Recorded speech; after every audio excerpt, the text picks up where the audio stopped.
in Indonesia from ENQA listed agencies. So I'm really glad to be moderating this workshop again. You all know me by now. My name is Sebastian. I work for the DAAD office in Indonesia, and I usually work on quality assurance programs in the country, but also beyond. And I will give you a brief summary of what we have heard tomorrow, maybe for some of the universities that did not have the chance to join us yesterday, or tomorrow, obviously.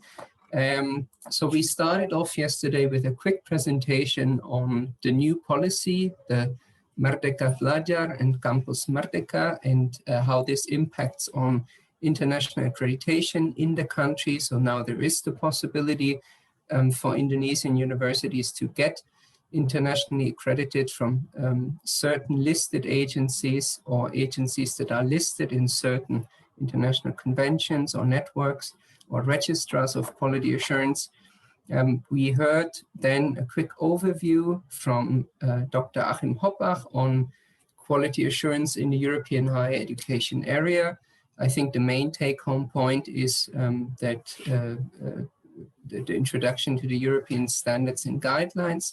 And after Achim Hoppach's presentation, we had an overview of accreditation in Indonesia as it is conducted by BAN-PT. And obviously there will be quite a significant shift as compared to the old system where universities did not have the option to go international, so to speak. I mean, of course they could go to international agencies, but it wasn't, it did not have any legal impact. This is changing now due to this new policy. So I am very glad on behalf of the DAAD, but also, of course, our dear partners from the Ministry of Education and Culture of the Republic of Indonesia to host this workshop and to have this opportunity to introduce European quality assurance agencies to Indonesian higher education institutions and to, let's say, kick this off as a start of a fruitful cooperation now and in the future. So yesterday we heard from several agencies from Kazakhstan, from Russia, Germany, the United Kingdom, and then also from a second German agency. Today, looking ahead, we will be hearing from our dear friends from Croatia, from 3 German agencies actually, then from France, and last but not least from Lithuania. So you can see that it's exciting the second day, and I'm certainly looking forward not only to the presentations, the introduction, but also your questions from the side of the universities, and possibly a bit of a discussion if time allows. So same as yesterday, we have around 3 hours in total. Obviously, we fill this with presentations, but also questions and answers. My colleagues already put it in the chat box. Please, to pose your questions, same as yesterday, use our questions and answer box, not the chat. I will then make sure that your questions are either answered during the live session. I will pick certain questions that are of a more general nature, or, and this goes to my dear colleagues from the agencies, if you see that there are specific questions directed to one of you, feel free to answer them in writing in the Q&A box as we go through the program of the day. So I will stop talking now. Can you still hear me? Okay, there was a slight hang. I will stop talking now, and I will introduce the first colleague of the day. So we will be hearing from the Croatian agency, the Agency for Science and Higher Education, ASHE, from Croatia. And I'm very glad to be welcoming them today to this workshop. And I think I would hand over to the colleagues from Croatia now. Ashe, they're already in the spotlight. So please, colleagues, screen is yours. Thank you, Sebastian. Good morning good morning or good afternoon to all. My colleague Mina and I would like to thank very much to organizers for very kind invitation for presenting Croatia Quality Assurance Agency.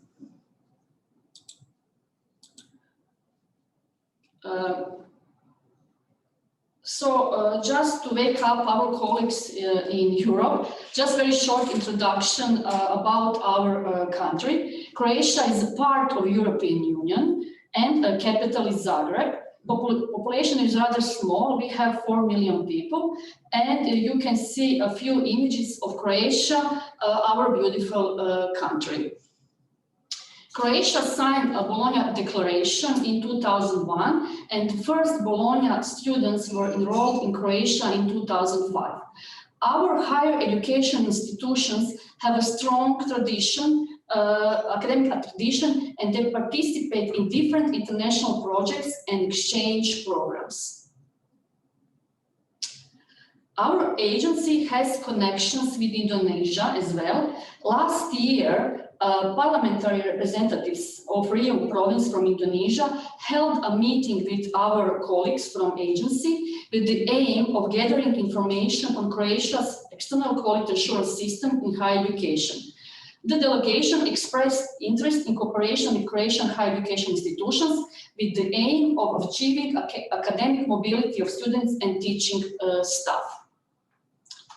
Here you can see a very short summary of our next slides, where we will address the key items, areas which are matter of the interest of Indonesian Ministry and Indonesian higher education institutions. Our agency, ASHE, was established in 2005, and since 2011, we are full member of ENQA and we are listed in ECAR. In addition to ENQA and ECAR, ASHE is a member of several other quality assurance networks, and it's very important to mention here, in the light of support of international recognition for Indonesian study programs, any CNARIC office located in our agency is a national contact point for providing information on recognition of higher education institutions and programs in different countries as well as in Indonesia.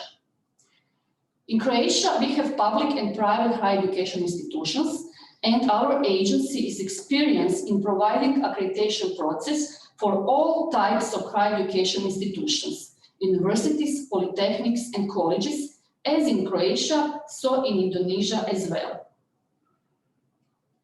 In the light of the yesterday questions regarding non-discipline programs accrediting agencies, as we in Croatia have university study programs and professional study programs, we have developed methodology to carry out different procedures of achieving both university program and vocational programs in all subject disciplines.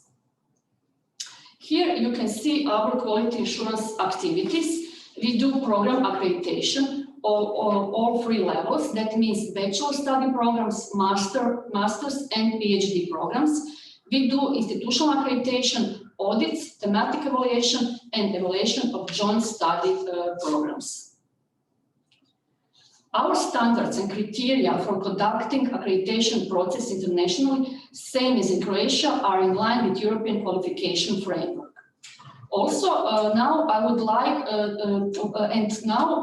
why we would like to cooperate with Indonesia. My colleague Mina will tell you more about it.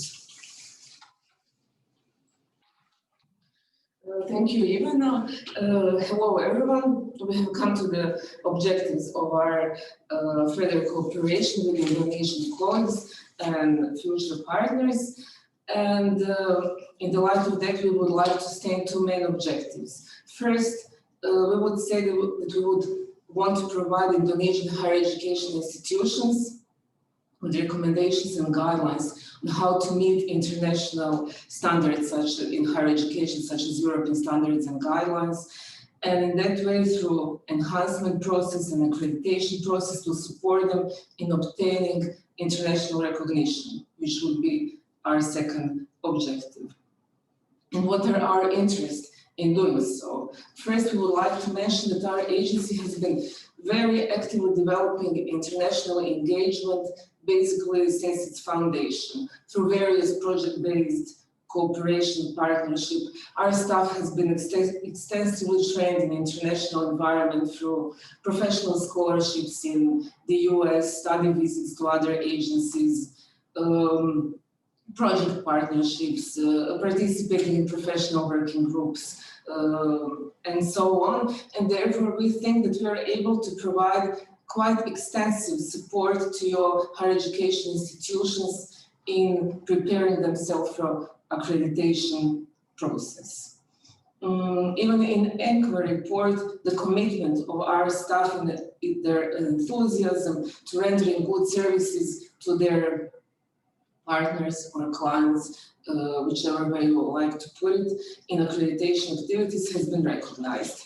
So therefore, we would like, that's important to emphasize here, that we would like to share with you our way of working, and primarily because we believe that dissemination of knowledge and experience actually is a two-way process, that at the same time it enhances both parties, your expertise and our expertise as well.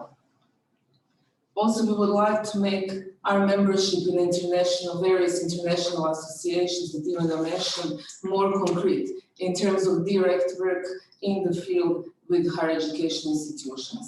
And thirdly, we would like also to strengthen possibilities for education through university cooperation between Croatian and Indonesian higher education institutions. Furthermore, in addition to our own staff, agency staff, we would like to mention that we have a database containing of up to 1,000 international experts in different subject disciplines, and as well as in QA processes. And these experts come from various European countries and other countries around the world, such as US, Canada, and so on. And here on this slide, we have shown only international reviewers who participated in institutional accreditation and PhD program accreditation. If we add to this number experts that participated in other agency evaluation processes, we would come to a larger number, up to 1,000.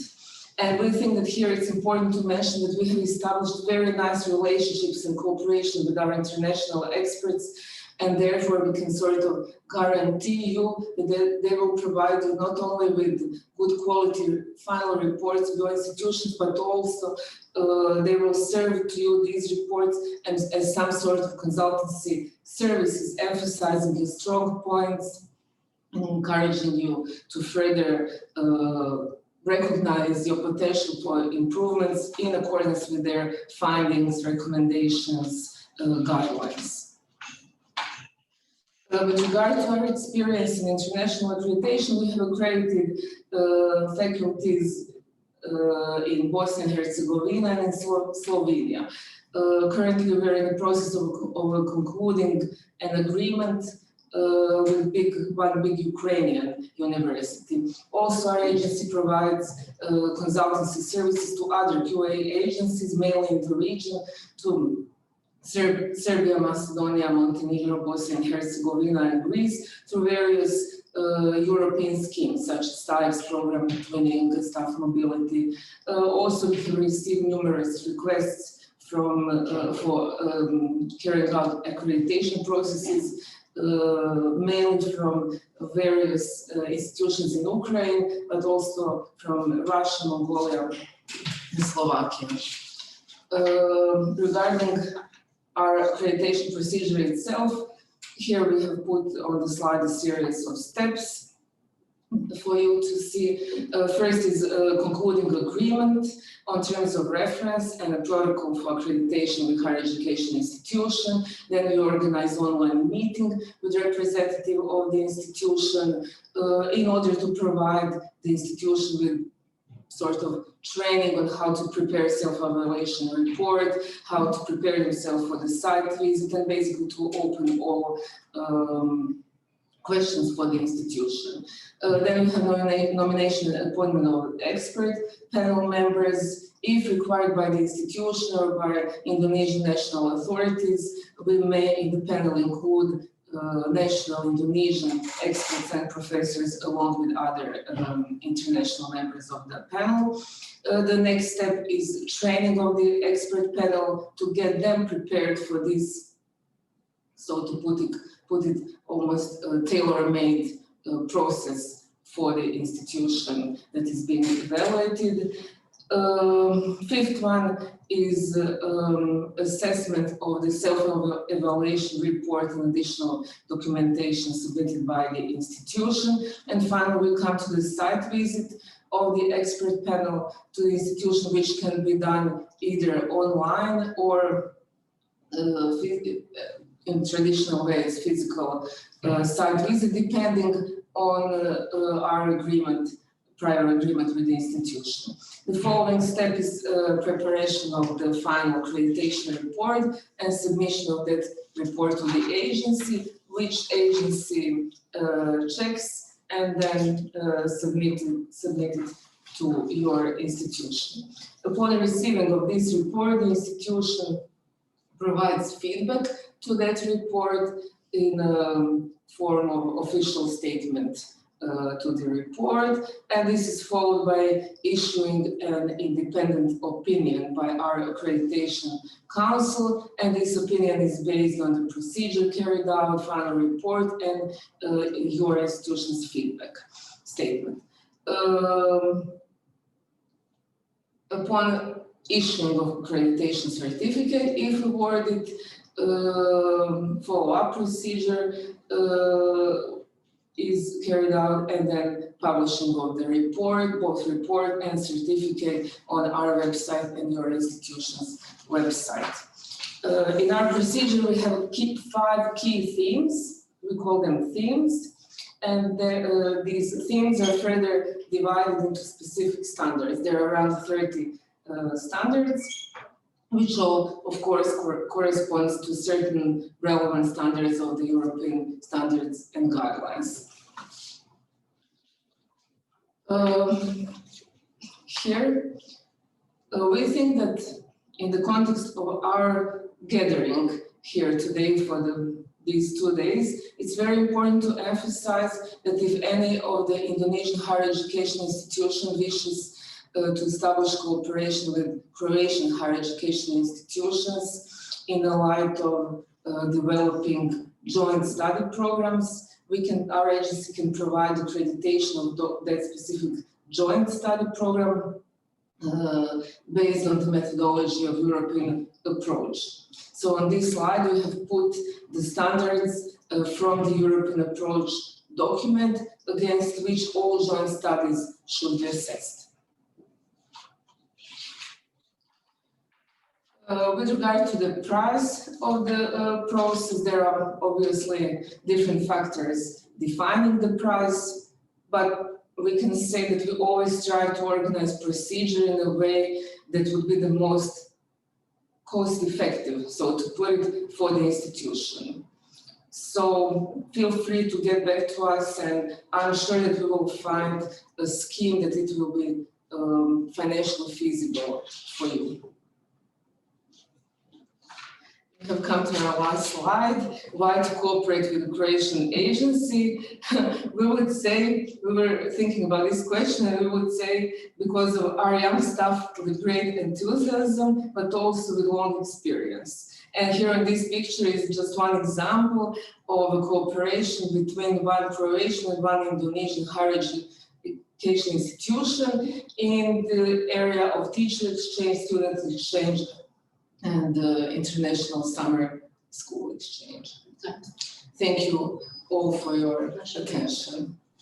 These are our contacts. Feel free to get back to us. Lovely. Thank you very much to the colleagues from Croatia. And there is already a question to you. So I will just answer this one. Well, not me, but I will post this question live.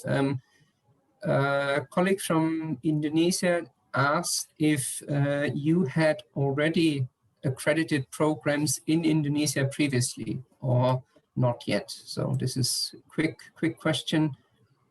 Can we answer immediately? Not yet. Absolutely. Not yet in Indonesia. Not yet in Indonesia. Okay, great. So nice and short.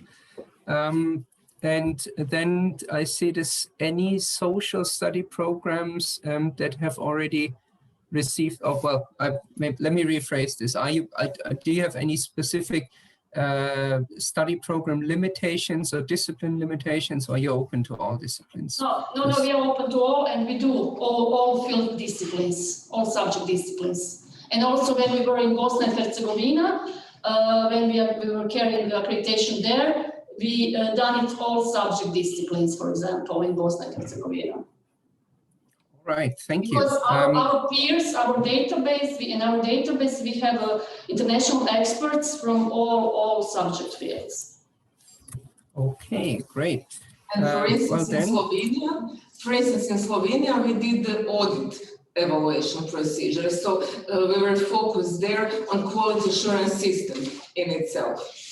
We are open either to various subject disciplines or to QA, international quality assurance system. All right, understood. Thank you very much. You also stayed within your time. Very grateful for that. I see, okay, there are some questions that may be answered in the chat box. So I think I would now move on to the next agency. So if I may call on the colleague from AHPGS, the Accreditation Agency in Health and Social Sciences from Germany. This would be Ms. Lena. So hey, welcome, and I'll put the spotlight on you now.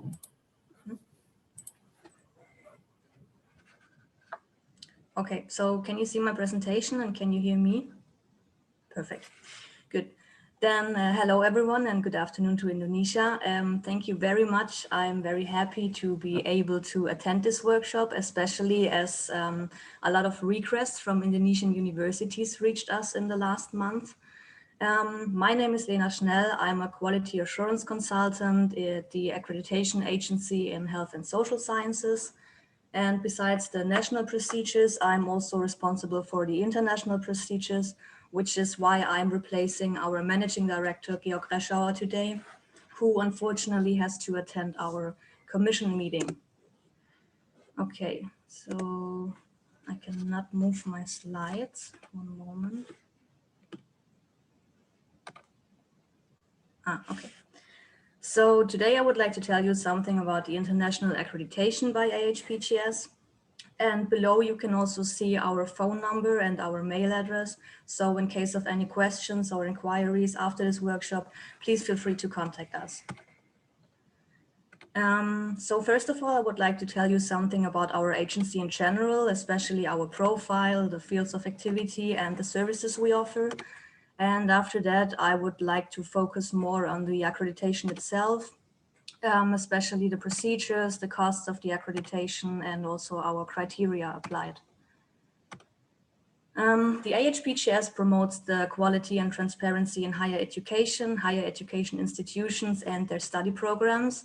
We are specialized in the accreditation of study programs and higher education institutions in numerous educational fields, but as the only agency in Germany with a particular focus on health and social sciences. Our work focuses on guaranteeing uniform, internationally competitive standards for a wide range of degrees by supporting quality assurance and development. So the AHPGS is a German accreditation agency located in Freiburg and established in 2001.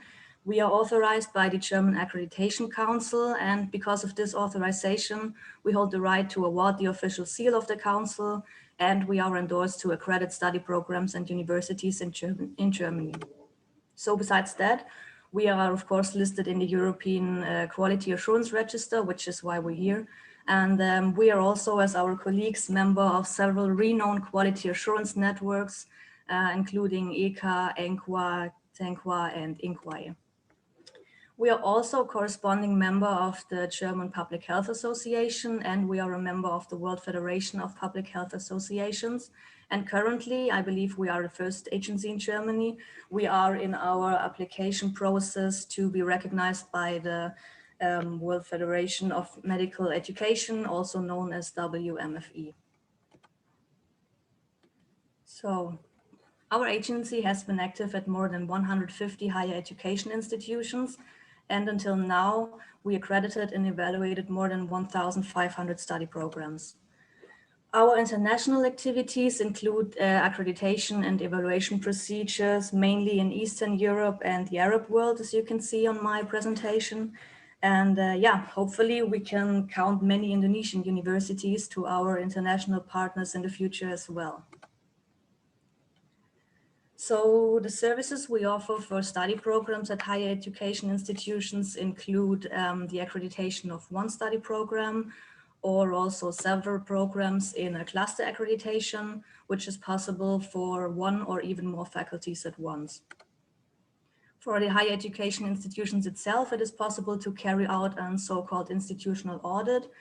And of course, also upon request, we can also offer our consultancy. So as I mentioned before, we have a special focus on study programs in health and social sciences. So we have a lot of experience with study programs like social work, nursing, public health, health management, psychology, health education, radiology, and many, many more. Our international accreditation procedures are carried out according to the criteria for international program accreditation, which are developed in close accordance with our German criteria and which are based on the standards and guidelines for quality assurance in the European higher education area, shortly ESG, established by ENQA. If applicable, we can, of course, also take national criteria into account on request. So as we mainly perform the international accreditation of study programs, my next explanation of the procedural steps in the international accreditation will focus on this one. So in the preparatory phase, we get the request of the university, we prepare our offer, and then we send you a draft contract. And after the contract is signed, the process starts as soon as the university submits their self-evaluation report, as well as the additional necessary documents to us. There is no deadline for submission, for the submission of the self-evaluation report after signing the contract. You just hand in your documents whenever you are ready. We will then review the documents and if needed, ask for additional ones. And as soon as they are completed, an expert group carries out a preliminary draft evaluation. The university then has the option to clarify further aspects through our so-called answers to the open questions, which are submitted by the agency. After that, we compose a summary for the accreditation application on the basis of the documentation submitted by the higher education institution. And yeah, as soon as all the preparatory work is done, our accreditation commission nominates the expert group to proceed with the external evaluation and the on-site visit. Then the documents for the experts, as well as the summary and everything else, are organized by us. The next step is the most exciting one, I guess. The on-site visit takes place with the expert group and 2 members of the agency. Usually the on-site visit takes 2 days, but depending on the length of the flights, the expert group and the agency arrives 1 day earlier and leaves 1 day after the on-site visit. So in total, this would be 4 days. The panel for one study program consists of 2 university representatives, 1 representative of the practical profession, and 1 student. And during the on-site visit, the panel talks to the university's management, the faculty's management, professors and lecturers, and of course the students. And also we take enough time to inspect your premises, like skills labs or anything else you would like to show us. After the on-site visit took place, the expert group composes an expert report, which is forwarded to the AHPGS and then sent to the university. The university there has the chance to issue a response opinion if needed. And after that, the last step is the decision of the Accreditation Commission based on the application contents, the summary, the expert report, and the response opinion. And the final expert report containing the accreditation decision will be forwarded to the university together with the accreditation certificates.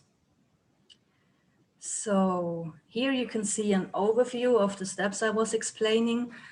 Generally, we estimate 12 months from the submission of the self-evaluation report to the decision of the Accreditation Commission. And during this whole process, we stay in close contact to you in order to accomplish a successful on-site visit and also, of course, a positive decision of our Accreditation Commission. Regarding yesterday's arising question for online procedures, I cannot make an exact statement, especially for universities we've never been before, and also for cluster accreditation, as we would like to recommend to you. We strongly prefer an on-site visit at your university itself. Also, we are pretty optimistic that this will be possible during the next year.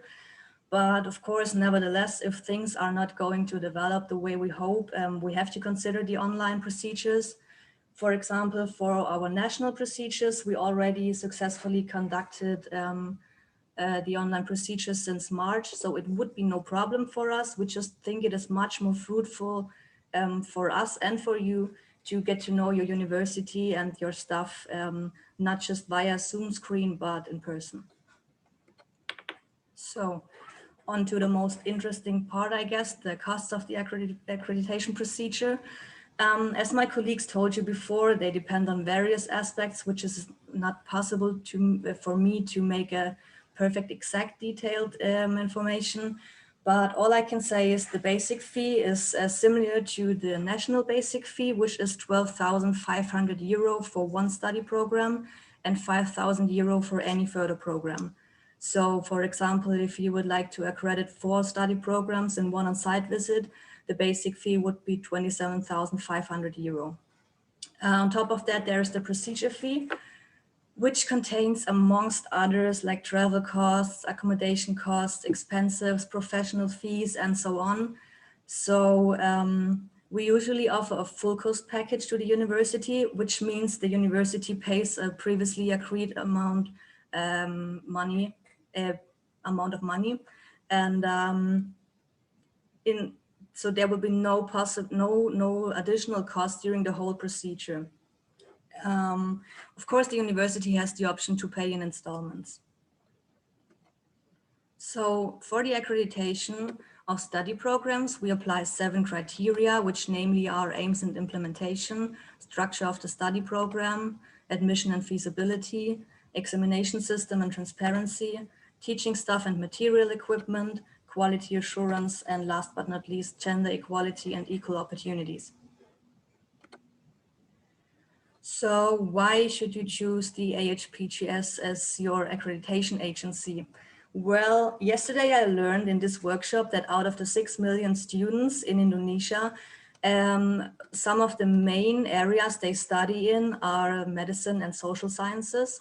And as I mentioned maybe once or twice before, this is also our specialization.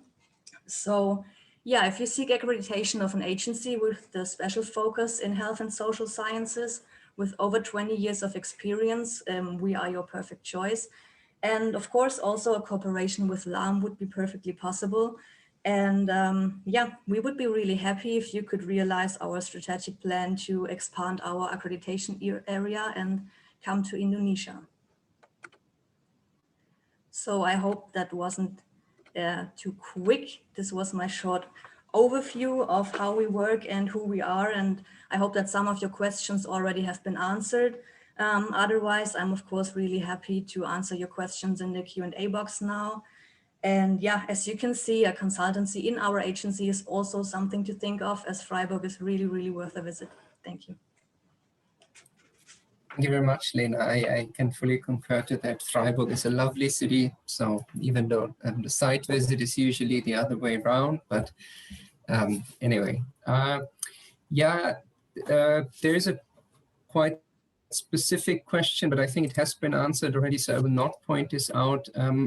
would probably just want to stress another point of this workshop. That is mainly, I mean, this is really like a first, let's say, introduction of all your agencies. And of course, please to our participants, feel free to reach out to the agencies, get in touch, ask more questions.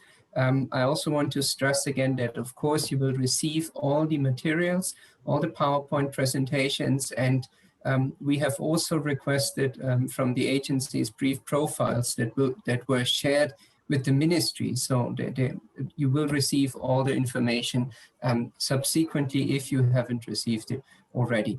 I also want to highlight, please sign up for the attendance list, fill out the form that my colleagues posted in the chat box.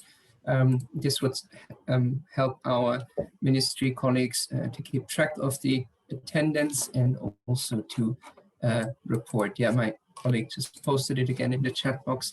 I haven't received any further questions so far for AHPGS specifically, so I would probably now move on to the next agency.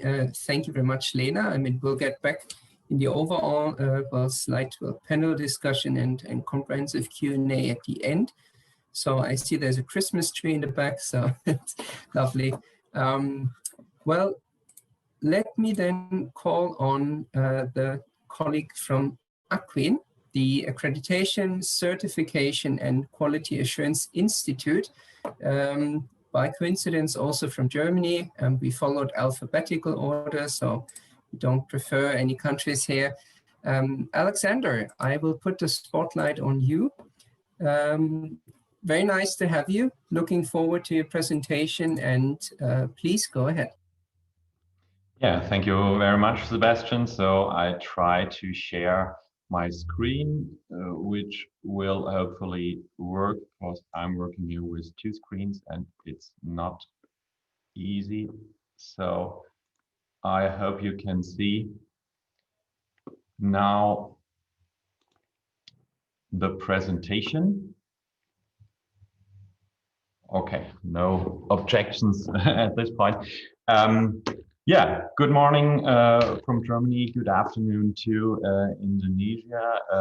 We're glad to present our agency to you. What I want to try in the next minutes is to give you an impression of who we are and how we work. What I want to avoid is to repeat some facts you already heard yesterday, and so yeah, let's start. Let's jump right into the middle. The Accreditation, Certification and Quality Assurance Institute, as Sebastian already mentioned, the acronym is ACWIN, was founded in 2001. So in the upcoming January, it would be our 20th anniversary. But due to the pandemic situation, no big party so far, maybe the next time. The aim was to establish an independent agency, and independent means in several directions. Independent from state funding and state influence. Therefore, we are a non-profit organization financed only through membership fees and through providing accreditation services for higher education institutions. You see there are more than 150 members mainly from Germany, but all over Europe and even from Central Asia. Independent agency means that we are not limited to any types of higher education institutions. So huge state-funded public universities are accredited by us, even so as small private institutions. So no difference here, and the same is valid for the fields of study programs.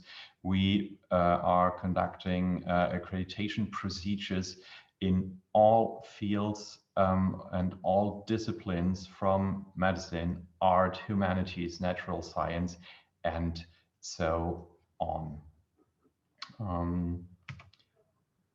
For those who may be familiar with European music, may know Richard Wagner, famous componist who built his own opera house in the 19th century, which, and this is peculiar, is used just once a year.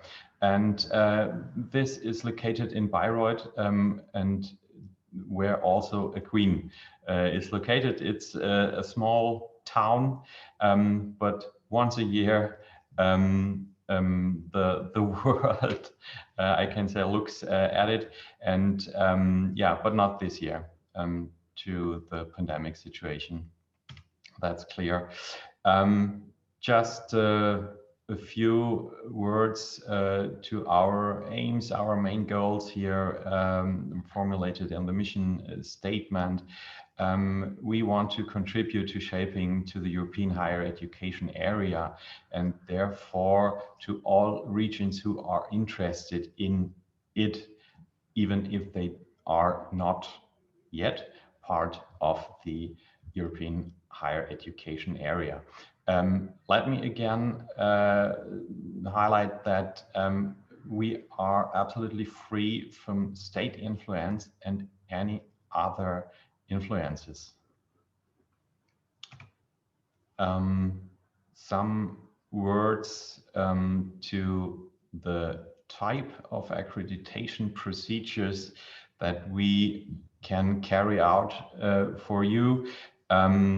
In the international context, of course, accreditation on the program level, which means bachelor's and master's degrees, even so PhD programs.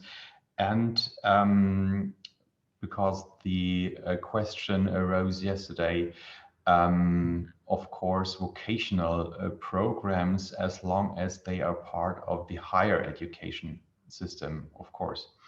In addition to that, we offer accreditation on an institutional level and the certification of continuing education programs, as well as assessment and evaluation procedures, workshops. There is a lot of consultancy we can offer. If you're interested, feel free to contact us. Here you can see a short overview on the legal fundamentals and the networks we join. Maybe it's interesting to see that we're not even recognized in Germany, but also in the neighbor countries, Switzerland, Austria. Of course, we're conducting procedures in Liechtenstein, Luxembourg as well. And of course, we are registered in Kazakhstan and in Mongolia. So that's just a short overview for you. What might be more interesting for you are the regions that we already performed accreditation procedures. So far, you can see from the Arabic-speaking countries, parts of North Africa, the point is Middle and Eastern Europe, of course, and Russia, up to Asia, Central Asia, and the Asian region as well. We are collaborating, you might have noticed it yesterday, in this way with our colleagues from Kazakhstan and Russia. A short word to the accreditation procedures. Of course, the core, like always, is the evaluation and assessment by an external and international group of reviewers.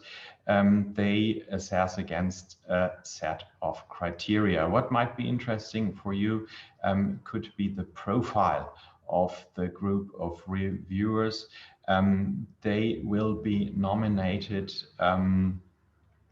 in a deep collaboration with the higher education institution, so that we can find the perfect group of reviewers for your needs. So in this case, like the whole process, we follow more a tailor-made approach than a one-size-fits-all policy.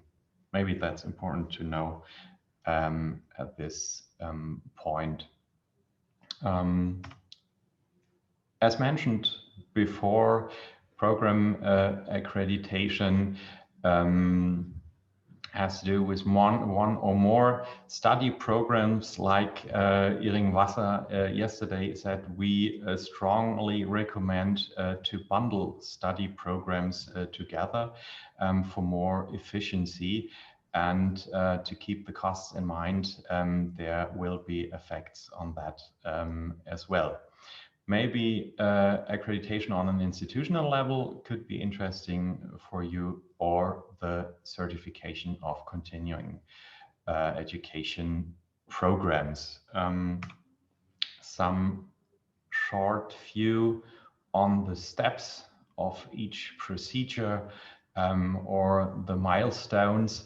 The whole duration can vary in a broad way. As you know, there are different crucial bottlenecks in the procedure. One could be the preparing of the self-assessment report, which can go pretty quickly, or need a lot of more time. So therefore, the whole process can be gone through from at the earliest 6 months up to 12 or 18 months. It depends on several factors. So it's not easy to make a general to say here something in very, very concrete at this point. But usually 9 months should be calculated, of course. And which criteria do we use here? Of course, the ESG. What could be important to know is that in some cases there are incompatibilities between national standards and ESG. But usually this is no problem. There's always a way to handle it and to address it in the peer reviewers report. And then the Accreditation Commission of the Queen, who will take the final decision on the accreditation, will take this into account, of course. And this is one reason why we always integrate national experts in the peer review groups. The standards, as I mentioned before, in case of program accreditation, there are just the ESG standards on which we rely at this point, so no further frills here. In case of institutional accreditation, we use additional criteria, as you can see on the slide, and the certification of continuing education programs just relies on the ESG as well. There are different possibilities of outcomes in the procedure. One is the unconditional accreditation. One is an accreditation with conditions, and the worst case, rare, but in some cases it is no other way, the refusal of the accreditation. In many cases, the accreditation will be with conditions, which means that some of the criteria are not in full compliance. Therefore, higher education institutions have 12 months to do their homework, to fulfill these conditions, and then have the full accreditation over the whole period. As we heard before, the results are of course published, and the accreditation period will be 6 years. What could be good to know for you is that there are no annual fees, and there is no obligation of reporting within this period. Then, and we are coming to the end, one crucial aspect, expenses and costs. As you heard before, the costs differ. They depend on different factors. Like I said before, of course, usually it's better to bundle study programs together. It is even possible to have several procedures, not together, but after one, and then followed by the other. And of course, a crucial aspect is if the site visit is at your place in Indonesia, or conducted as an online meeting. Online format is no problem from our side if your organization is already state recognized. Then of course we can conduct the whole process as an online meeting, which will have effects on the costs, of course. So not easy to say how exactly the costs are, but there are some things I can tell you. There are two components. There is always a basic charge, which is 10,000 euro in case of program accreditation and 15,000 euro in case of institutional accreditation. And in addition to that, there are procedural charges. So given the actual prices for flights, we would say at least 15,000 euros, more 20, but it depends on the actual costs. And of course, it's something different in an online format. So I think I am done for now. Have reached the 15 minutes, a bit more. So I hope I will not get killed by Sebastian. Absolutely not, Alex. Thank you. We're still good on time, so I'm quite relaxed today. And even yesterday we had we were absolutely on time. Thank you very much for your presentation. There were some questions, but I think, well, does Accwin offer cluster accreditation? I think I can answer that yes, even though you called it bundle accreditation, but essentially it's the same. I think that there are also, this is again highlight to all agencies, there was one question coming in about whether cluster accreditation is cheaper than accreditation of single study programs. I think it's fair to say, yes, it is. And I don't think that any of the agencies present would have a different policy here, but obviously feel free to put in your comment also. I will, by the way, because this question came so often, I will give you the opportunity, you know, a comprehensive Q&A at the end of this to give a, let's say, last comprehensive statement where you can, I don't know, give out another 3 key messages that you want the universities to know. I am specifically curious for Accwin now, whether, I mean, you said independent, but technically when operating, I mean, this would be very relevant, of course, maybe in the German context, but would this have any consequences on an international accreditation procedure, this independence specifically? Yeah, insofar as we just follow the ESG, and no other sets of criteria or frameworks.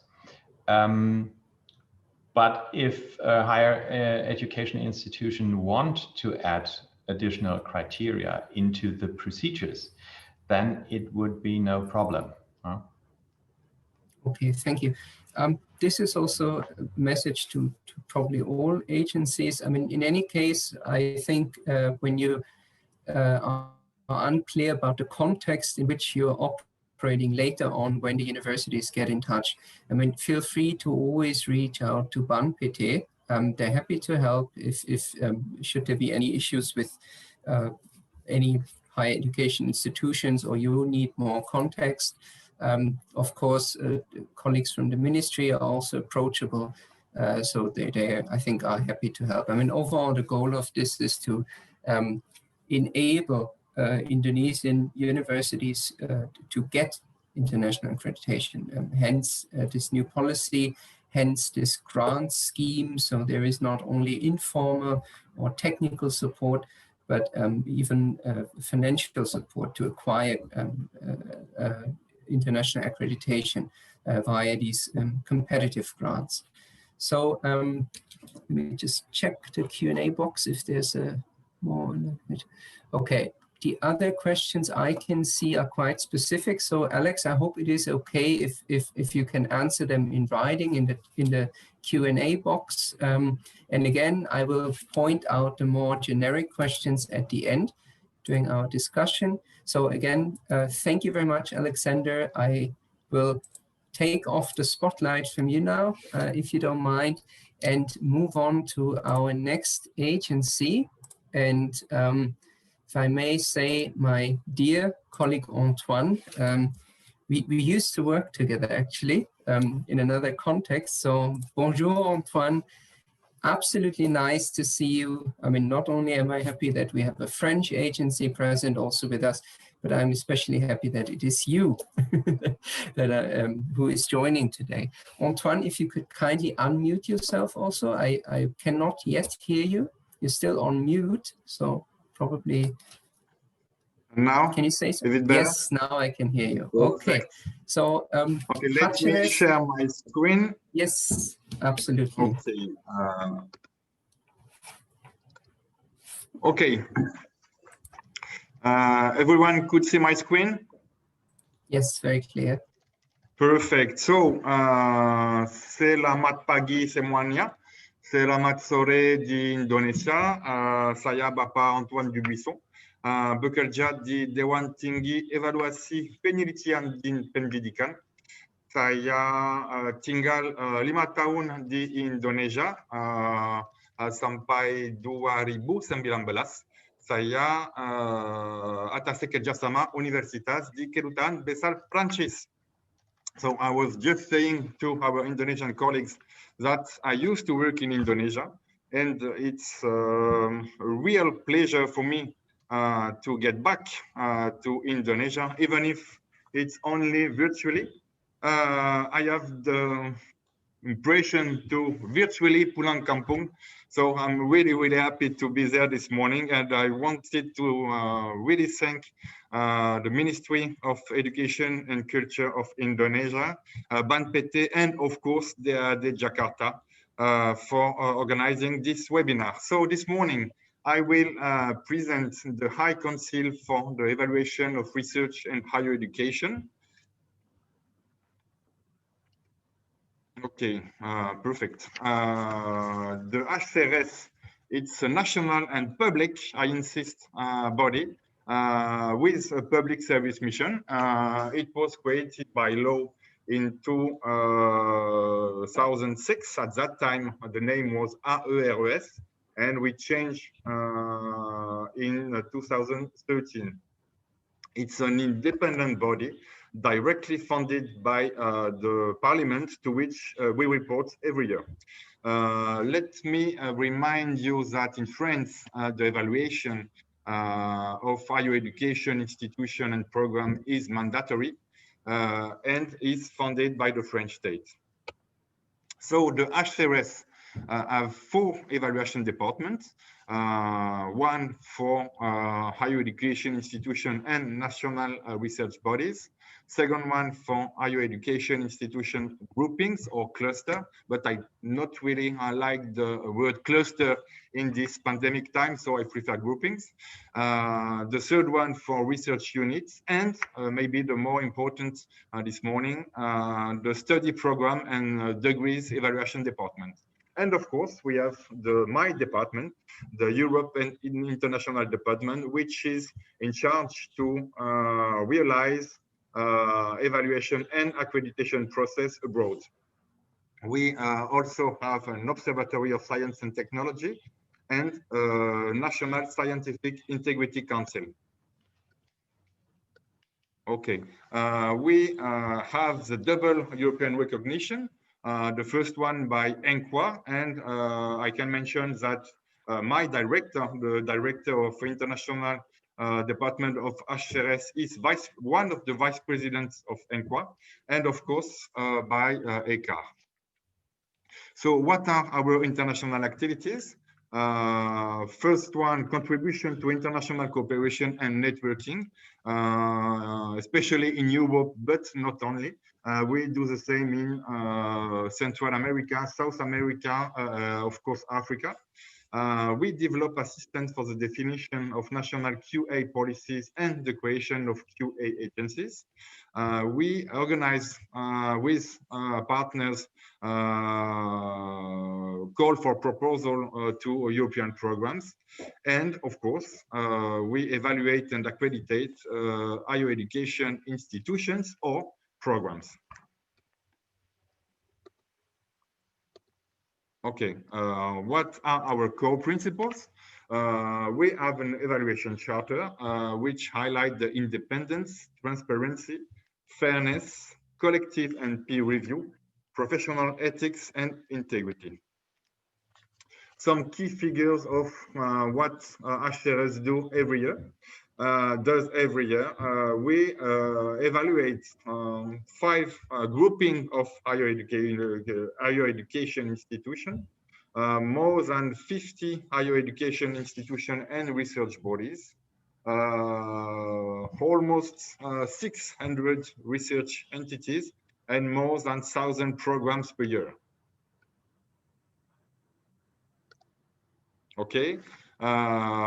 Speaking about what we do abroad, in the last 2 years, we put a list of where we manage to evaluate and accreditate institutions or programs. As you can see,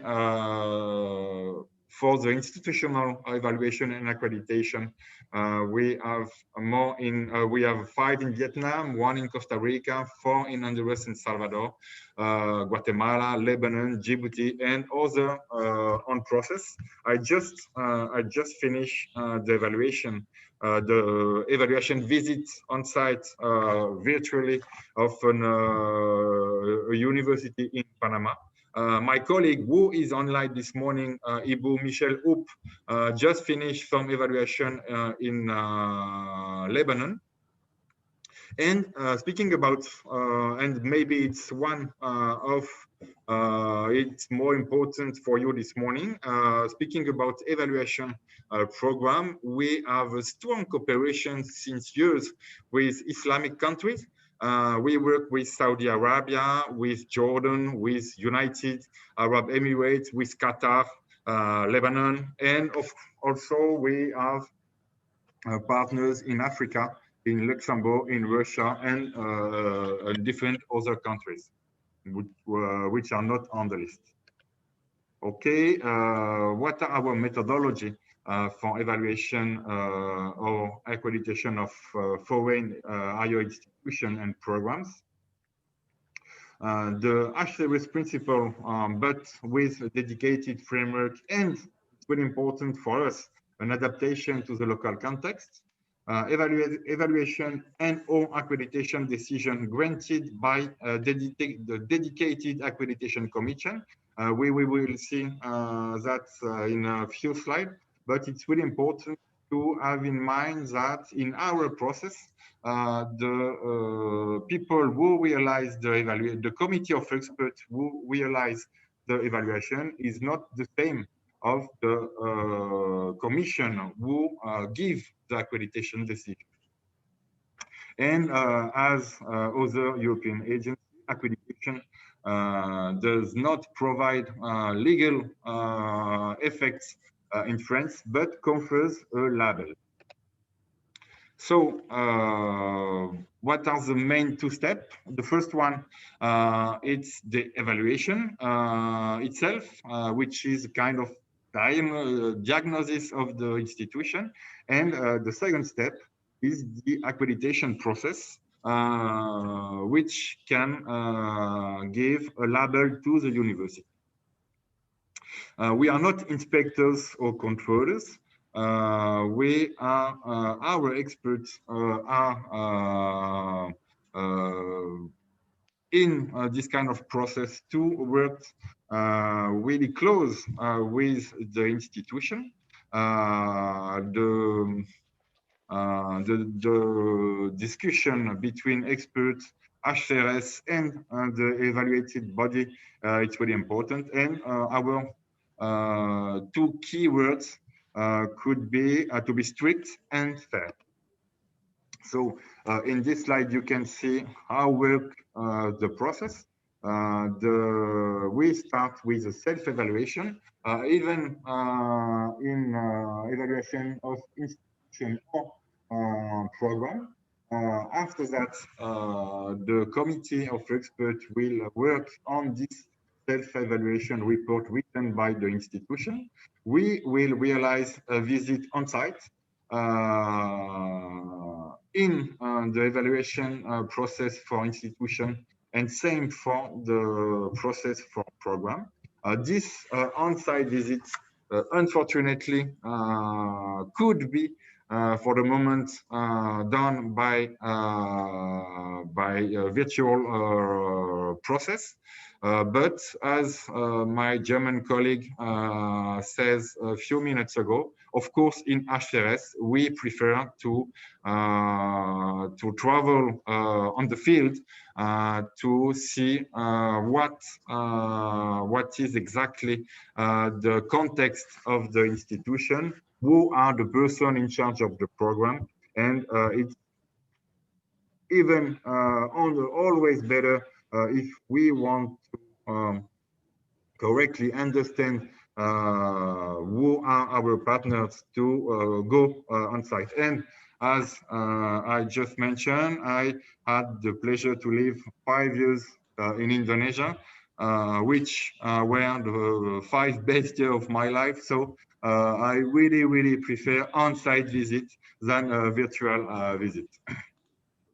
After this step, we have to publish in our website the reports written by the experts. And after that, the accreditation commission could give the accreditation. So the steps are on your screen now. As I mentioned, we have an exploratory visit realized by HRS representative. After that, the institution start working with the self-evaluation. The committee of experts chosen by HRS will realize his on-site visit and public reports. They will make an accreditation proposal, and this proposal will be studied by the accreditation commission, which is the only one able to give the accreditation. So for institution, we of course work with the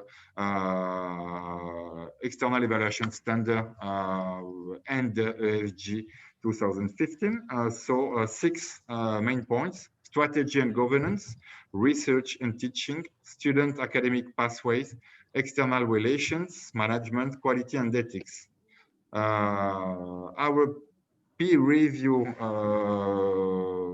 are done by a committee of experts. Those experts are 6 in case of institutional evaluation, including, of course, students, and 4 experts, including as well a student for evaluation of program, and 1 or 2 representatives of HRS.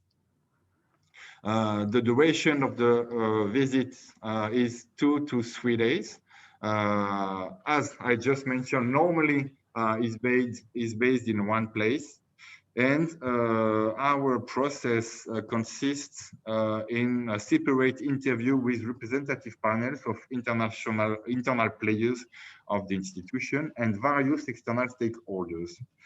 And at the end of each day, the committee experts debrief. This is the criteria for the evaluation of program.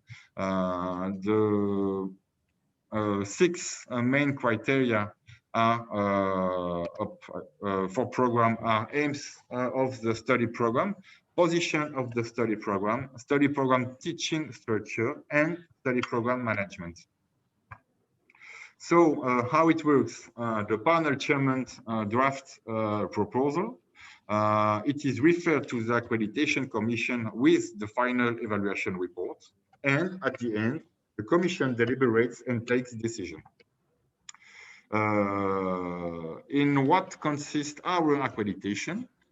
We have different type of accreditation, and of course, a situation with no accreditation. So if the program is evaluated correctly by the committee of experts, it could get the unreserved accreditation for 5 years. But as well, the committee can give 2 other kind of accreditation. The first one will be conditional accreditation with prescriptive recommendation which must be taken into account, or a follow-up visit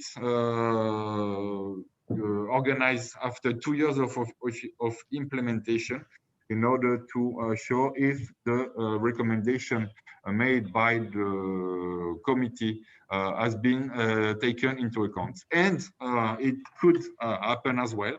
The Accreditation Commission could decide to not accreditate the program or the institution. So, terima kasih atas perhatian Anda dan sampai jumpa di Indonesia. Wow, thank you, Antoine. Obviously, you know the context, and it was a very interesting presentation. I have 2 questions for you, in fact, and 1 comment. So the first question would be, I mean, I know you answered this in your presentation already, but I just want to point this out. So obviously, HRS is a French agency, but you are not only active in Francophone countries. I mean, you do accredit elsewhere, and obviously you conduct your accreditations in other regions. Maybe you can just confirm that again, because I received some questions up front. And then the second point is actually I forgot my second question, so I just make the clarification. You mentioned this, and Achim also yesterday in his presentation stressed this, that even though, of course, all your agencies are registered in ENQA, upon awarding accreditation, it would not have a legal effect within the European higher education area. And I think this is very important to stress. So obviously, because of the new policies within Indonesia, it has a legal effect on the operation of the respective study program within Indonesia, but not in the European higher education area. I just wanted to clarify this again. So yeah, Antoine, maybe to the first question, could you just go a bit more into Thanks for your question, Sebastian. Of course, I just wanted to start my presentation reminding that in France, the evaluation, as in Indonesia, of course, the evaluation and the accreditation is compulsory. The national evaluation is compulsory. So HRS is a public structure which is in charge of this evaluation and accreditation process nationally, but by the law, we have the competency to interact with international partners and to realize some evaluation and accreditation process abroad.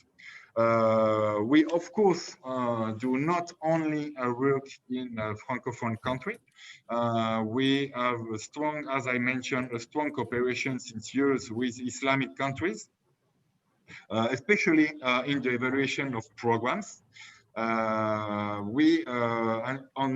those cases, we work in English, of course. Our experts are, of course, perfectly fluent in English, and the report will be written in English. And when we interact with Hispanophone countries, people who speak from countries who speak Spanish. Our experts are as well fluent in Spanish, and the report will be written in Spanish.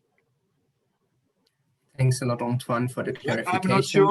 I'm not sure we will be able to find a lot of experts for now, at least, able to realize the interviews only in Bahasa Indonesia. Of course. Well, I'm sure that the Indonesian institutions don't mind English as well. Anyway, thank you very much, Antoine. Very clear. Pleasure, Sebastian. Thank you. Thank you very much. The DAD Jakarta, Ban PT, and Kemdikbud and Dikti. Thank you. Terima kasih banyak. Sama-sama. So there was one question that I would just pose publicly now, but I will like to answer this, or would like to give you the chance to answer in our comprehensive Q&A at the end. So this comes from our accreditation team at the ministry. They would like to know specifically about what they call it, the level of implementation of outcome-based education that is required to fulfill the accreditation criteria from your agency. So you don't have to answer this now, but I will ask this question again at the end during our final Q&A, and then I will give each of you the opportunity to answer. This is just a special concern from our colleagues at the ministry, which is why I want to put this in the center also, this question. So I will now move on, obviously, to our next program point, which is my dear colleague Ronnie from ACAS in Germany. So we're moving closer to home again. Ronnie, I will put the spotlight on you. By the way, Antoine, I think his presentation is still shared. So maybe if you could close it, and then Ronnie can open his presentation. Yes, now. Thank you, Antoine. Ronnie, very nice to have you. Really lovely to see you. Can you hear me, Ronnie? I think I cannot hear you yet. Ah, yeah, perfect. Yes, there you are. Okay, so yes, indeed. Screen is yours, and I'll be quiet now. Well, thank you, Sebastian. And probably before I thank all the other organizers, I still have to say that I'm a little bit impressed by Antoine and by his knowledge of the language.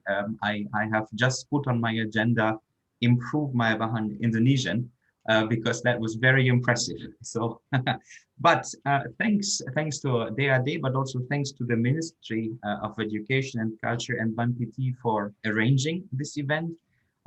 We were in touch already beforehand within the SHARE project and had some cooperation, and I think this is really a great achievement and a push that you basically implement for the Indonesian higher education system. And I think coming from Europe, this is much appreciated, and it's probably also very helpful for the internationalization and for the enhancement of quality. So thanks for that.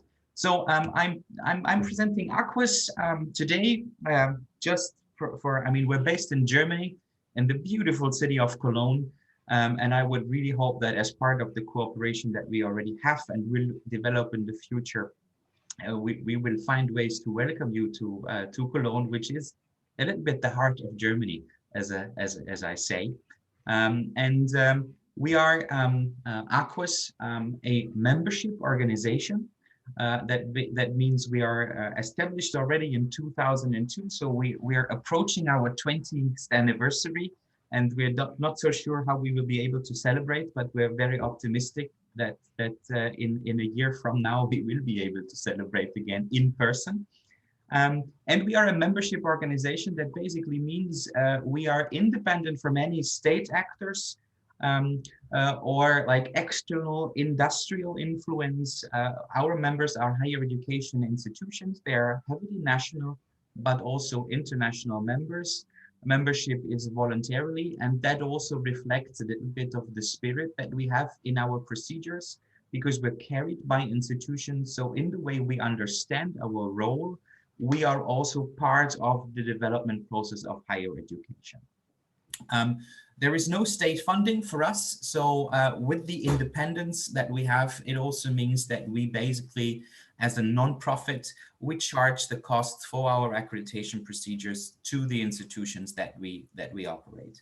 Within Germany, I take the liberty to say we're one of the most experienced and largest agencies. If you look at the output that is available on the database of DECAR, so the database of quality assured programs and institutions, you will find that the highest number of reports actually on programs you'll find there from Germany is of Aquas.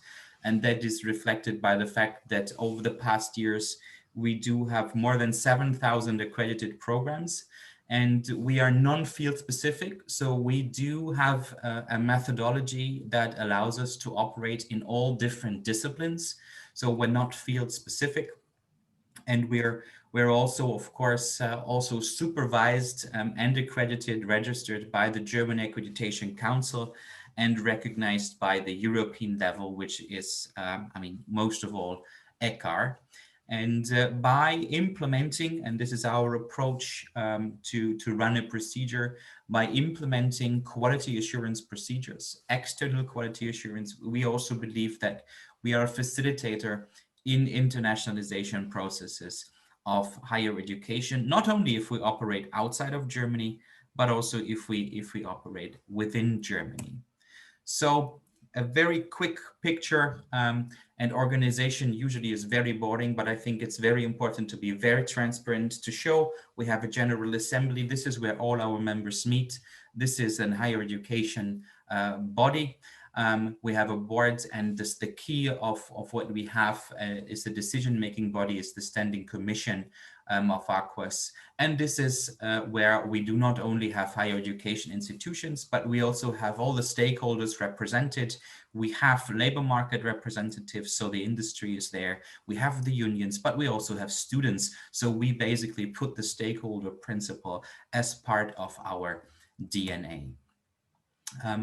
As already said, we give a high value to international networks and the assurance that our procedures and processes are in line with the international standards and what is agreed on the European level. So we are a full member of ENQA.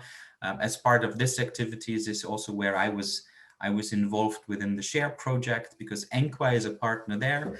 And many of our staff members actually serve as experts for ENQA. We're listed in ECAR, so the register, and we are a member of ECA, which is a more active and a little bit of smaller consortium for accreditation agencies. within Europe, where we have a little bit of closer cooperation. That's why I also liked the presentation of my colleague from HCRS before, because one of the French colleagues is one of my colleagues there in the board of ECA, and we follow the line of and the spirit of cooperation there. And also, of course, very important also for the ASEAN and Asia Pacific is, of course, ENQA, the international network, currently led by my colleague Susanna from ADEC. As I said, we are non-field specific, and that basically means we have a methodology that allows to operate in all academic areas. So I thought I share with you a little bit of an idea of what that means specifically.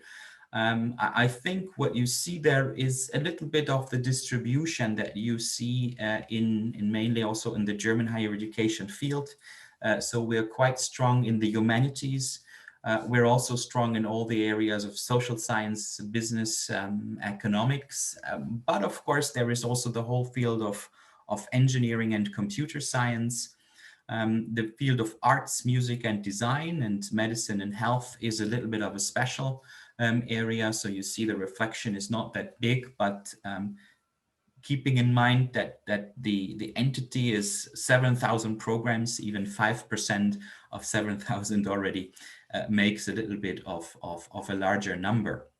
What maybe I should mention at this moment is we also have numerous experiences and procedures in the field of teacher education, and that means across like all the fields. Some of the major federal states in Germany basically decided to accredit and quality assure all of their teacher education with us, which brings us a really good knowledge source and knowledge base, because these programs, they always have a little bit of their specific issues and their specific profiles that we need to also reflect in external quality assurance.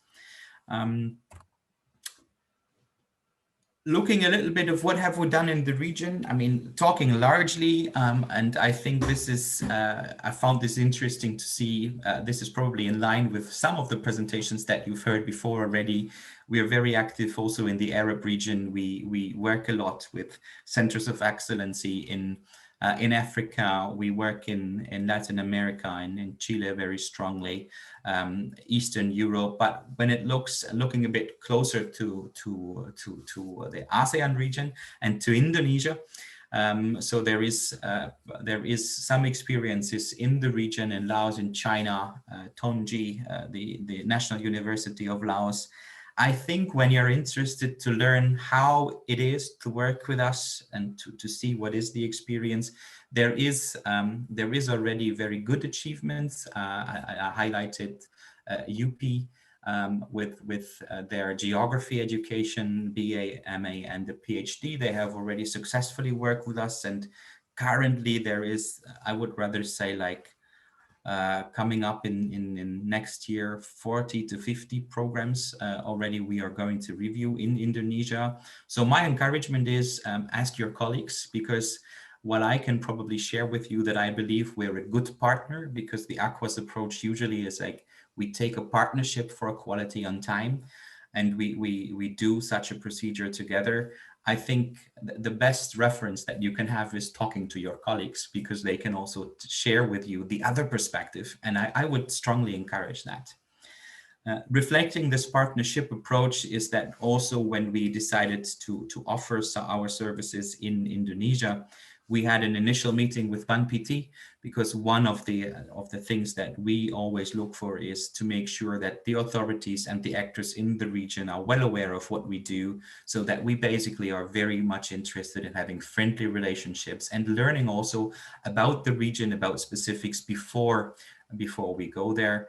And as I said before, I was also involved in the SHARE project that was back in 2018 already, a meeting in person in Laos. That's a very good memory, actually, I have to say.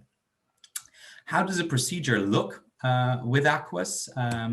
I'll try to be brief, because you have seen different approaches by now. You could basically say you have 9 steps from moment zero, when you basically have to sit down and write an application, so the self-evaluation report, to the final decision of the commission. And what we do at Aquas is we take a very much of a supportive approach, and we do offer support and feedback at many different steps in the procedure, because we're well aware that particularly when it's the first time that you undergo an international accreditation, there might be many questions that you might have. And we believe it is our role to help you navigate through this process and to support you, that you can show and represent the programs that you're offering in the best way possible, and that it's not due to misunderstandings of what a criterion or what a standard means, that in the end you feel you have not been able to explain what you're doing in the best way. So from writing the application, before we send it to our initial to the commission, what we do is we offer a feedback loop. So we provide you feedback. It's a scrutiny. Is it complete? Is everything there? And can an external reader understand it? And at the same feedback happens also after our initial after the commission has initialized the procedure, because we want you to get as many feedback as possible already in the process. And that reflects the approach that, being a partner of higher education institutions, we want to strengthen the enhancement orientation. I mean, yes, it is an accreditation procedure. In the end, there is an assessment. Does a program meet a defined set of standards? But at the same time, we believe that's not enough. We want you to benefit from this process and to also see and to enable you to enhance your program, because the key reflection is you're in charge of your program and you know best what you do. And it is your responsibility to provide a high quality education to your students and to the graduates who will shape your society. And all we can do is to support you in this enhancement process. So what we also do is, before the experts come, and I'll talk about the experts in a second, of course, the experts receive your documents and they will read through it. And what we ask our experts to do is we ask them to write some preliminary statements. So basically to give a first impression of what they think very openly, with questions, with strengths, with room for improvement. And what we do is we share that with you even before we come for the site visit. Why we do that? Because we believe the site visit is not a situation of an exam. We believe this is the moment where peers meet, and to release a little bit of the excitement and the tension of what will the experts ask, we share this with you. This does not make it much easier, because the questions still have to be answered and the issues have to be discussed and the standards have to be assessed, but it helps you a little bit to prepare for what is going to happen. So the feedback loops, the dialogue-oriented approach during the procedure is what I already mentioned. What I should highlight is our accreditation in the end is valid for a period of 6 years. There is, during these 6 years, there is no annual fee. Every procedure that we operate is calculated individually, but knowing that, of course, there is also an interest in the financial burden. If you basically look at a program individually, and I think that's what we have explained earlier, you'll end up with an amount between 12 to 20,000 euros in the end. We do, as some of the colleagues already highlighted, encourage to basically cluster programs in an accreditation procedure. And then, depending on the number of programs, you'll end up somewhere between from 20,000 euros upwards. I think what matters if you look at clusters is that you could basically see what's the average cost per program then. If you bring it down, and that would, depending on the cluster, bring you somewhere between 5,000 and 8,000 euro. That really depends a little bit on the specifics of the cluster and the number of experts we used. What we also offer after half of the time of the accreditation period is an optional intermediate assessment that is solely enhancement oriented. So the intention there is not to have any kind of compliance orientation. This is a joint reflection of what did you do with the program, what are current developments, and how did you deal with it, and you get some external feedback again. What does the panel look like? Typically, you have a panel of 4 in a procedure. If it's only one program, in cluster accreditation, the panel size increases, of course. And what is key is we always have of at least one expert, an academic, a professor coming from Germany. So you'll have that because we are based in Germany. That's our approach to things, but we always include experience from the region. So you'll always have a local expert. That is very important because otherwise we do not believe we could offer a good assessment if we don't understand the culture, if we don't understand the language. And there is lots of interaction in the panel even before we come, so that there is also an exchange about the cultural aspects. Beforehand, we always bring a representative of the labor market, and basically we discuss that together with you. If this labor market representative should come from the region or should come from Europe, from Germany, we tailor each panel individually to each procedure. I already said we're clustering. There is natural limits to the size of a cluster because even if we look at a cluster, we make sure that every program is discussed individually because every single program is also assessed individually. So in the joint report that you will receive, there is a segment for each of the programs, and that also means that during the site visit, we'll have to take enough time to exchange on that program and to discuss that program, and that puts a natural limit to the size. So the more programs, the more economic it gets, but you also have to balance it against the quality of the procedure, because otherwise you only tick boxes, and that's not what we want to do. What is the potential outcomes of the procedure? Basically, we have 4 options. The unconditional accreditation is 6 years valid. You can also end up with a conditional accreditation. That basically means the standards are generally met, but there are some adjustments that have to be made.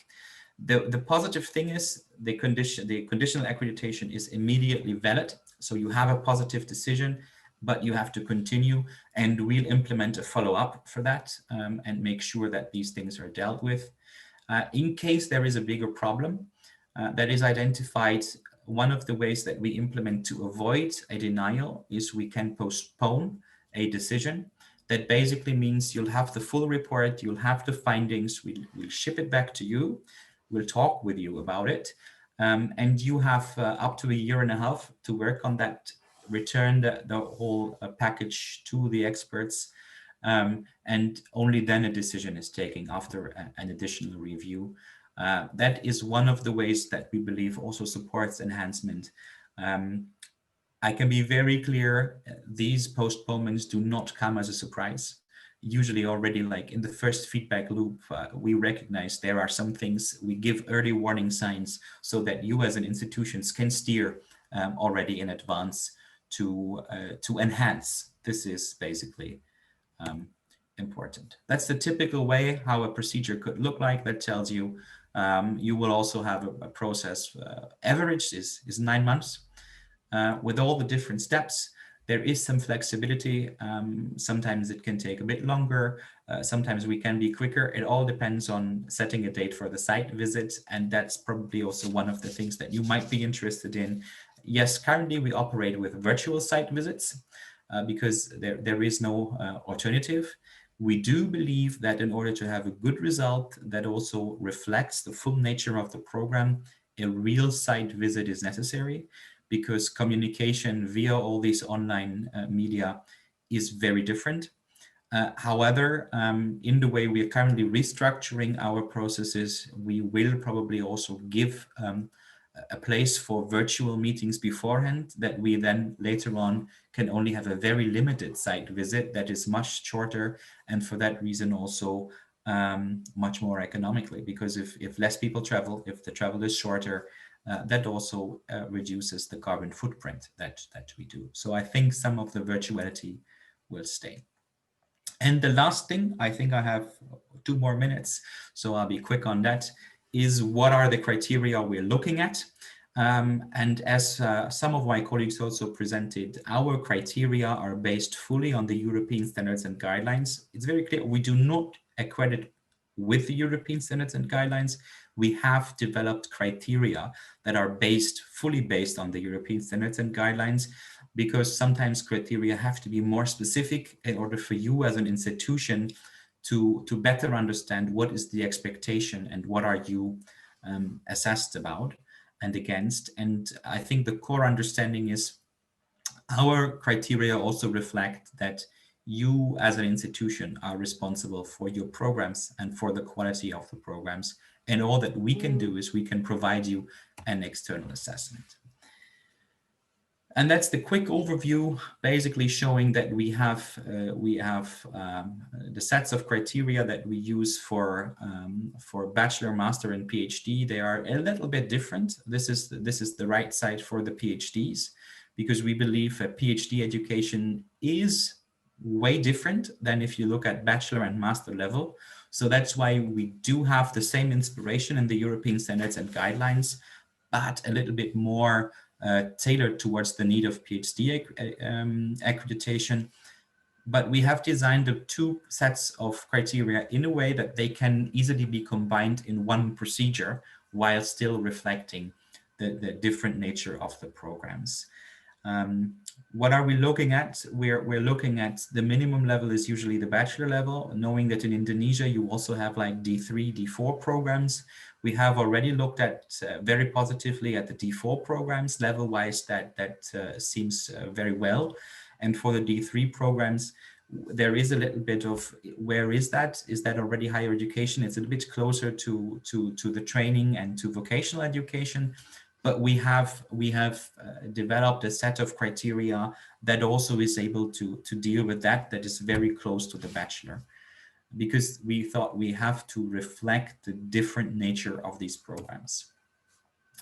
That was very quick, very short, the condensed way. And I think the best is if hopefully I have provoked some questions that you might have. That would be great. Then I'll be happy to address. So thank you very much for listening and looking forward to the exchange. Thanks a lot, Ronnie. Indeed, it also helped me to even better get to know ACAS. I mean, obviously I knew your agency and the other German agencies specifically already. There is one question that I would probably like to pose to you right now. Some others I'll took note of, and I will save them for the overall Q&A. So there is one, and it reads, what are general problems that you found in the feedback steps, scrutiny and formal, from universities that sent their applications? So probably you could just go into that now. Yeah, I think there is, on the general level, you can say that typical things that happen is universities use their own language and have their own understanding of their system. And so basically you write about something that you understand, and everybody who knows your university understands. But for an outsider, they really don't understand, because they're not familiar with some of the concepts that you use. And that's one of the very typical things when you receive a question coming back from us of, what are you referring to? I have never heard about that. And then you recognize, yeah, that's something that we all use in our university. The second thing is sometimes, and this is looking at outcome orientation, sometimes there is a little bit of a misunderstanding, maybe of some of the indicators. And then you really have very, very good input and very good evidence, but it does not fully meet where we think the experts want to assess it. That's what we basically provide as a feedback. We already beforehand offer like a workshop in phase 1, where we discuss all the standards and all your understanding of the standards. But all this is basically something we put in the feedback loop, and particularly we also put in the feedback loop if documents are missing. So, and sometimes there are many reasons. Sometimes documents were not ready yet, or they were deemed not to be beneficial. That's what we basically provide as a feedback. So once we deliver everything to the expert, it really looks, it's done and it's fit for purpose. And that's what we reassure for that. Thank you, Ronnie. Very clear. I am happy with the answer. I hope the university that asked the question is as well. There are some more questions to you, Ronnie, but I think some are very specific to ACAS, to your procedures, to your plans for next year. So I would just give you the opportunity to answer them in writing in the Q&A box. And thank you very much for your presentation, and move on to our colleagues from Lithuania. So Ronnie, I'll take the spotlight off you. Thanks again. And I would call on the colleagues from Lithuania. There she is. Hello. Welcome. Aurelia, I hope I pronounced this correctly. And I put the spotlight on you already. Okay, and you start your presentation. So thank you very much. I give the screen to you. Thank you very much. I'm delighted to have this opportunity to present my organization. Good afternoon for dear colleagues in Indonesia, and good morning for our colleagues in Europe.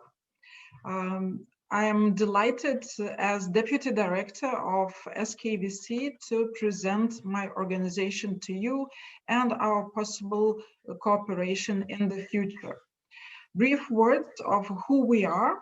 We are the National External Quality Assurance Agency for higher education institutions in Lithuania, and we also serve as External Quality Assurance Agency for any institution abroad in any country which accepts our registration in the European Register of Trustworthy Agencies, the ECAR.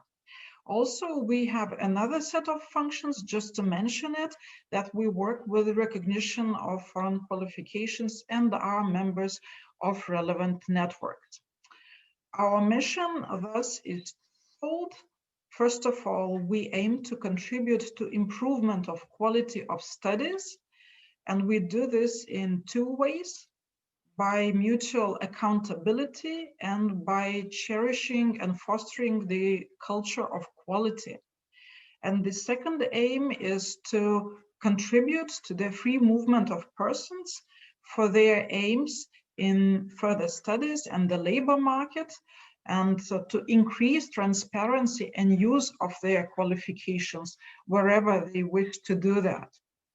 Similarly, as our other colleagues who presented already, we are members of international networks. We are successfully listed in ECAR from 2012. We are members of ENQA from the year 2000. We are part of the academic recognition community, the European and the global network, the ENIC and NARIC networks, from the very foundation date of ourselves. And we are part of the ENQA, the regional Central European Network of Quality Assurance Agencies, founding members of them in the year 2000, and part of the global community from 1997. The united themes that we work in these networks are centered around quality, around recognition and internationalization of higher education. We are also recognized as individual experts, and we're part of the boards for ENQA, ENQA, and we're invited by international organizations in our individual capacity, such as ENQA, the World Bank, and other organizations, the European Training Foundation, just to mention a few. This is the map, and you see us here in red color in the global map, and in the dark green color, you see the countries with which we had a privilege to share our experiences in external quality assurance. And here I mean not conducting procedures, but having other ties in terms of projects, in terms of visits, etc. In the Arab world, we have been to Bahrain, and in Asia, in Singapore, and we had connections with colleagues in Myanmar, etc. Now, moving to our profile as quality assurance agency, I can assure that we work with very different institutions and get to understand them. We work with state-owned and private institutions who may be specialized or may be comprehensive. Higher education system in Lithuania is of binary type. We have more research-oriented institutions like universities, and we have professional higher education represented by colleges of higher education. The parallel for that would be in other countries, universities of applied sciences, etc. So we successfully work with different profile of institutions. This is important to say that our focus and our expertise is with the bachelor and master level programs, but we are not involved in assessment of quality of vocational education and training, and we don't do evaluation of the third cycle, the doctoral education provision. What are our basic values? And this is the method by which we cooperate with everybody, with public authorities, with higher education institutions, with labor market representatives, and with students, is the main 4 values. And that is, we base our interaction on professionalism, on impartiality, on openness, and on cooperation. This is our DNA. This is very important. Coming to the definitions of quality and how we understand it, of course, it's obvious that quality is a multidimensional phenomenon, and various stakeholders have various perceptions of quality. But it's important to understand that external quality assurance is an instrument, and quality in its broadest sense is fitness for purpose. Purposes in higher education are defined by public authorities of what they expect of institutions, by the labor market, by students, but very importantly, by institutions themselves. So we allow this profiling of institutions, and we look close into this. We appreciate that there are multiple roles in higher education, that first of all, higher education serves for the sustainable employment of people, but also that it contributes to the societies, to the citizenship, very importantly, to the personal development, and last but not least, of course, to the advancement of the research, of the knowledge base, and for the creation of innovation and offering of innovative services and products as well. Our approach is based on respect towards institutional autonomy. We are concerned that our procedures and our interaction and the end result, what institutions and everybody sees in the expert reports, are relevant. A specific European feature, perhaps also accepted in other regions gradually, is that we include students and we put the interests and needs of the learners in the center. We support higher education institutions that undergo procedures with ourselves. And as was mentioned here, of course, it all starts with a pre-scrutiny of applications. We guide institutions through the process without any intrusion into the process, but to make sure that this process brings value. Although we come from a small country in Europe, compared to other colleagues represented here and to Indonesia as a country, but I must assure you that we are to the highest degree possible international in our approach and in our procedures. Doing procedures in Lithuania, almost 95%, we use international panel of experts. And by international, we mean countries that are geographically different and have different approaches to disciplines. And of course, we are concerned to have good gender balance, etc. So this is in our approach. And in addition to quality assurance activities, of course, as typically European agencies do, we also are engaged in consultations with institutions. We do thematic analysis and provide results, and also support public authorities in whatever they need. With our procedures, if you choose to do so, it all starts with you as a higher education institution, that you have the primary responsibility and are the driver of this process. Our methodologies, both for study program evaluations and accreditation and institutional reviews, are fully aligned with the European standards and guidelines for quality assurance in higher education. And the basic process is very similar to what is done by other agencies, as my dear colleagues already presented to you. You can start with a simple inquiry by us. It could be already when you started your self-evaluation, or you are just thinking to start it. We can support you in this process.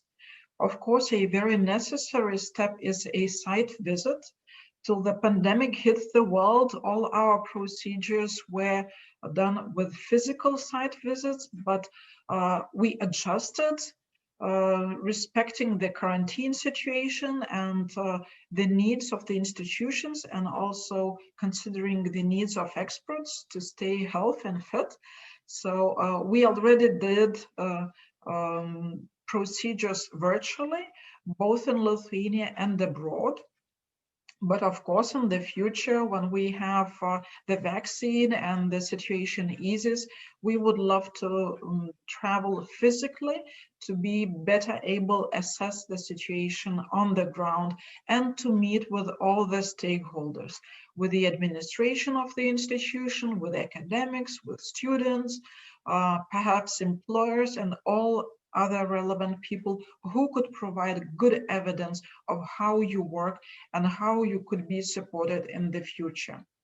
The panels are completely independent. They are very international. Review reports, of course, are published.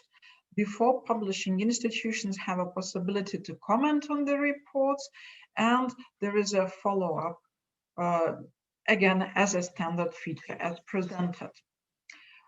We have expertise in implementing various procedures, initial evaluation and accreditation of study programs, then ex post evaluation and accreditation. Most recently, we added one more procedure of clustering study programs by fields. This is what we do in Lithuania and what we could offer you in the future. And we do institutional reviews. In Lithuania, our mandate is both for ex ante evaluation and ex post. Abroad, of course, it's mostly relevant to do ex post evaluations of institutions who are already well established and running. We did evaluations of joint study programs, and by the way, this was done already time ago, and we conducted this procedure by a blended method, partly by physical and partly using virtual means. So this is not a novelty for us. Other agencies presented their methodologies in broad terms, and I wanted to give you a flavor, a little bit more of what our evaluation areas are and what criteria we include. We have 6 evaluation areas for evaluation of study programs, and it starts with the aims and the intended learning outcomes that should be achieved. And we are concerned that they would be well-defined, publicly available, that they would be based on the public needs and the labor market needs, that they would be consistent, depending on the level and the qualification, and that there is good alignment of the aims and the achievements in the program. The second evaluation area is taking a closer look at the curriculum, at the content of the study program, what subjects are there, how are they distributed, are they not repetitive, are they consistent with the type and with the level, and are they appropriate for the learning outcomes, are they sufficient, and whether they are in line with the latest developments. The third area is the teaching staff that we are looking, and of course, these people are key to the success of the program, of the institution, of the students and graduates. We look at their qualifications, at their number, at the turnover, at the conditions for them to improve, and to the level how they are involved in research and how students could benefit from this. The fourth area is facilities and resources, which obviously is a very important input factor. And we look at the premises. Usually experts visit the institutions and go around the campuses and see what is available there and how this is equipped and how this is fit. Also, we take a particular look how students have experienced hands-on during their study process, some practical elements in the program, internships, etc. And of course, the traditional teaching materials, both physical and virtual, online, how accessible and adequate they are. The fifth evaluation area is the process and the performance assessment of students.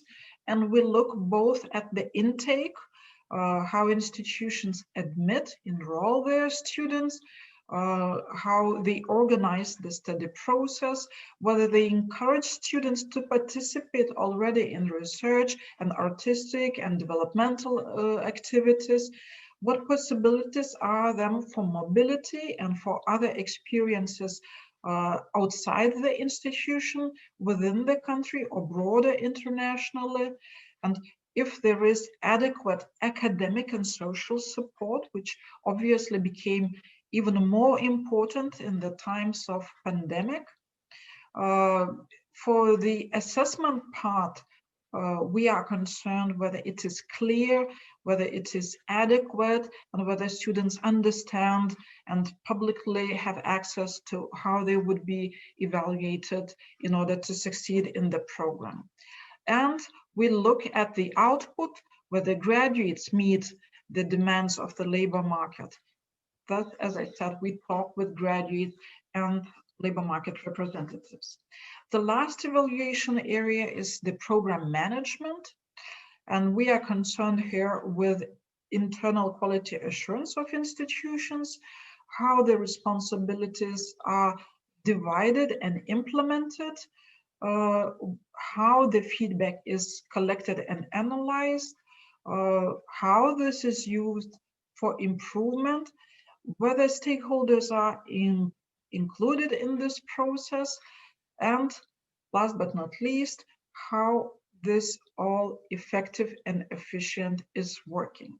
So this is the flavor of our methodology. And now moving on to the decision making and our internal quality assurance, I must say that we are very concerned with our internal quality. We always have a coordinator visiting the institution with a panel of experts, and the coordinator is the resource person both to the higher education institution and to the panel of experts. We carefully select and train reviewers. We involve higher education institution, and they have the possibility to comment whether the panel of experts has no conflict of interests, of which we may not be aware of.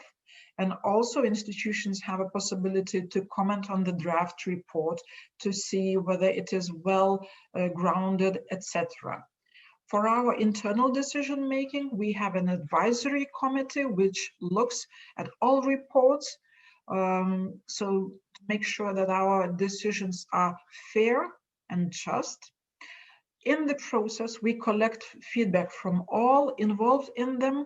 And of course, there is a possibility to complain in the process and to lodge a formal appeal. I must assure that there are very low numbers of these, but certainly things can happen, and we listen attentively to everybody in the process. Our end result, the accreditation decision, could be for a maximum period of 6 years if everything works fine with the institution.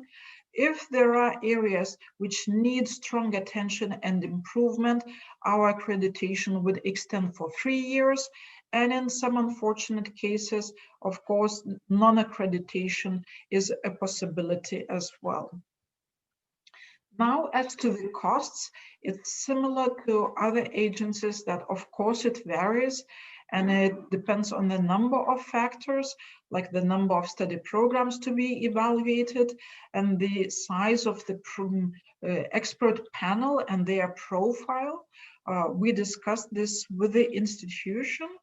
The smallest expert panel would consist of at least 3 experts, and they would come from academic circles.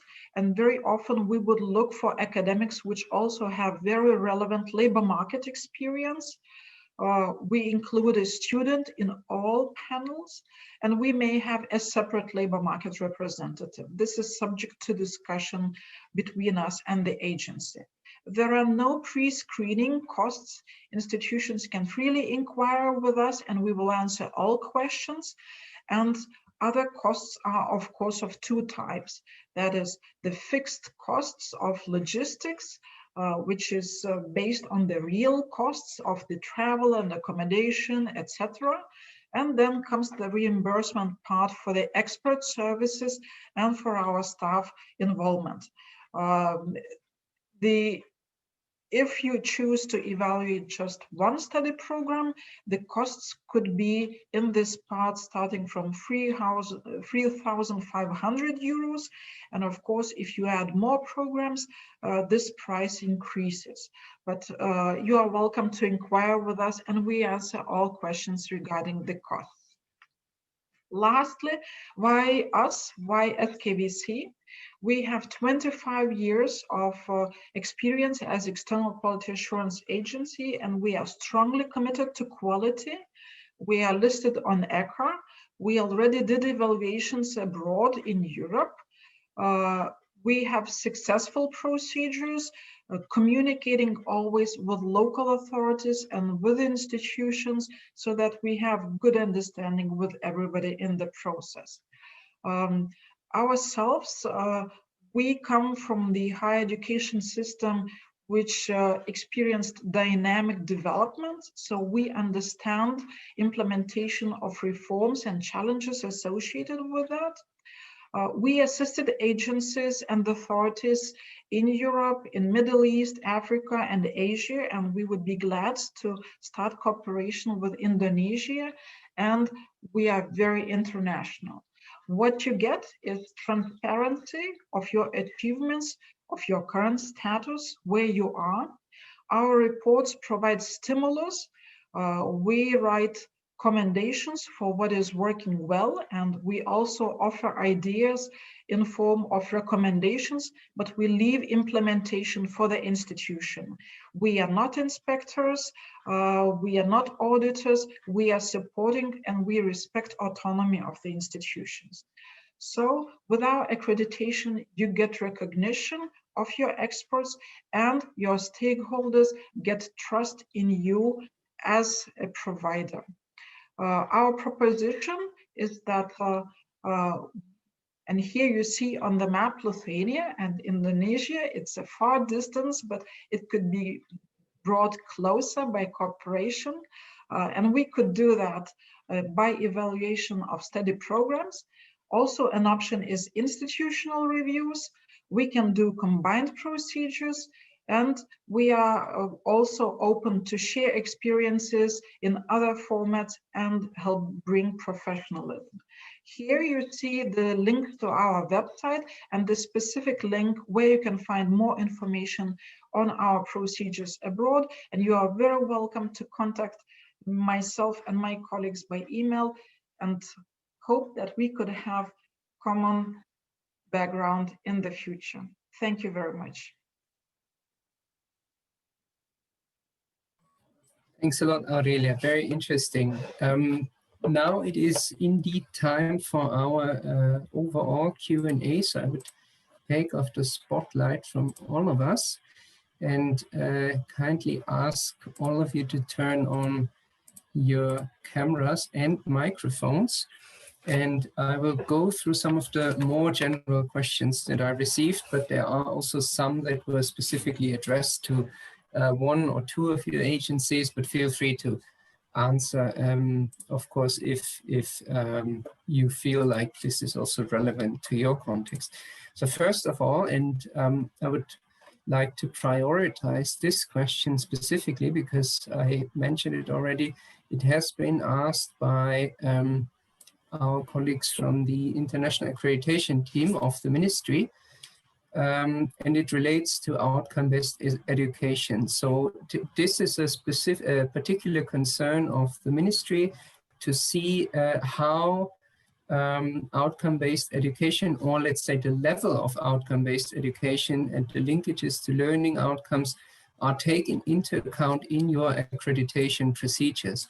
So any takers, anyone who wants to go first, but probably all of you can make a statement to that. I don't know, who wants to go first?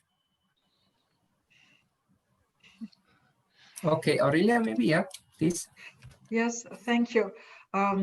As you had a possibility to see, the learning outcomes feature very prominently in our first evaluation area. This is part of our methodology, and this is, we believe, the essence of higher education offering to the students and to the society. Of course, we understand that the level of the development and the experience of working with learning outcomes is different across the countries. So this would reflect of what we found objectively in our evaluation reports. So it would be full transparency for the institution and for all stakeholders. Thank you. Thank you. Yeah, Ronnie, I see hands up here. Please. Yeah. I think I can only support what Aurelia says. Like in our approach, like outcome orientation is the beginning, and you will find that in many different steps. There is the clear focus on the quality of the curriculum, which starts with definition of intended learning outcomes, but also goes to achievement. And then when you look at what we do in the procedure, what we do in the site visit, we look at the outcomes. So we look at student work. We look at the final work of students, whatever is the final outcome, not necessarily a thesis, but there are final graduation projects. So we look at what is there on the outcome level, but also when we look at quality assurance, you can have great procedures, but where is the impact? So that we are very, in our approach, we heavily focus on outcomes. At the same time, we do respect that outcome orientation is a path and is a development. So we are well aware that there is different steps in it, and we also support, but you need to be somewhere in the outcome orientation in order to succeed. That's for sure. Yeah, I see hands up from both Asin and Akwin, but before you go ahead, I mean, I'm not an expert on the ESG, obviously not, but if I'm not mistaken, I know the ASEAN standards rather more than the Europeans, to be honest. There is also, I mean, a clear statement in the ESG, I think, on this link to learning outcome and outcome-based education. So if I may say so, that by default, all of the agencies, I mean, maybe to different degrees and the detail, there might be differences, but of course take into account learning outcomes, outcome-based education. But I leave the details to you. So I just want to make this statement also for the Indonesian universities listening to us today. yeah, so that it's not the question whether it is there or not, but I think rather on in the details of how it is applied. Who went first, Akwin or Asiin? I think two of you had their hands up. Yeah, please, maybe Alexander, you go ahead, and then Iring. Yeah, that what you just mentioned, what was that was what I wanted to explain here. So it's already part of the ESG that even in our case, as you remember, we have not separate criteria. We just rely directly on the ESG, at least in the bachelor and master cases. It's something different with PhD and institutional accreditation, but even in that cases, ESG is always the core. And as you explained quite well, the outcome orientation is already an integrative part of that. Yeah, thank you, Alex, for putting this emphasis. Iring, you also raised your hand, and I think after that, Lena, I saw that you also wanted to contribute. Yes, Iring, please go ahead.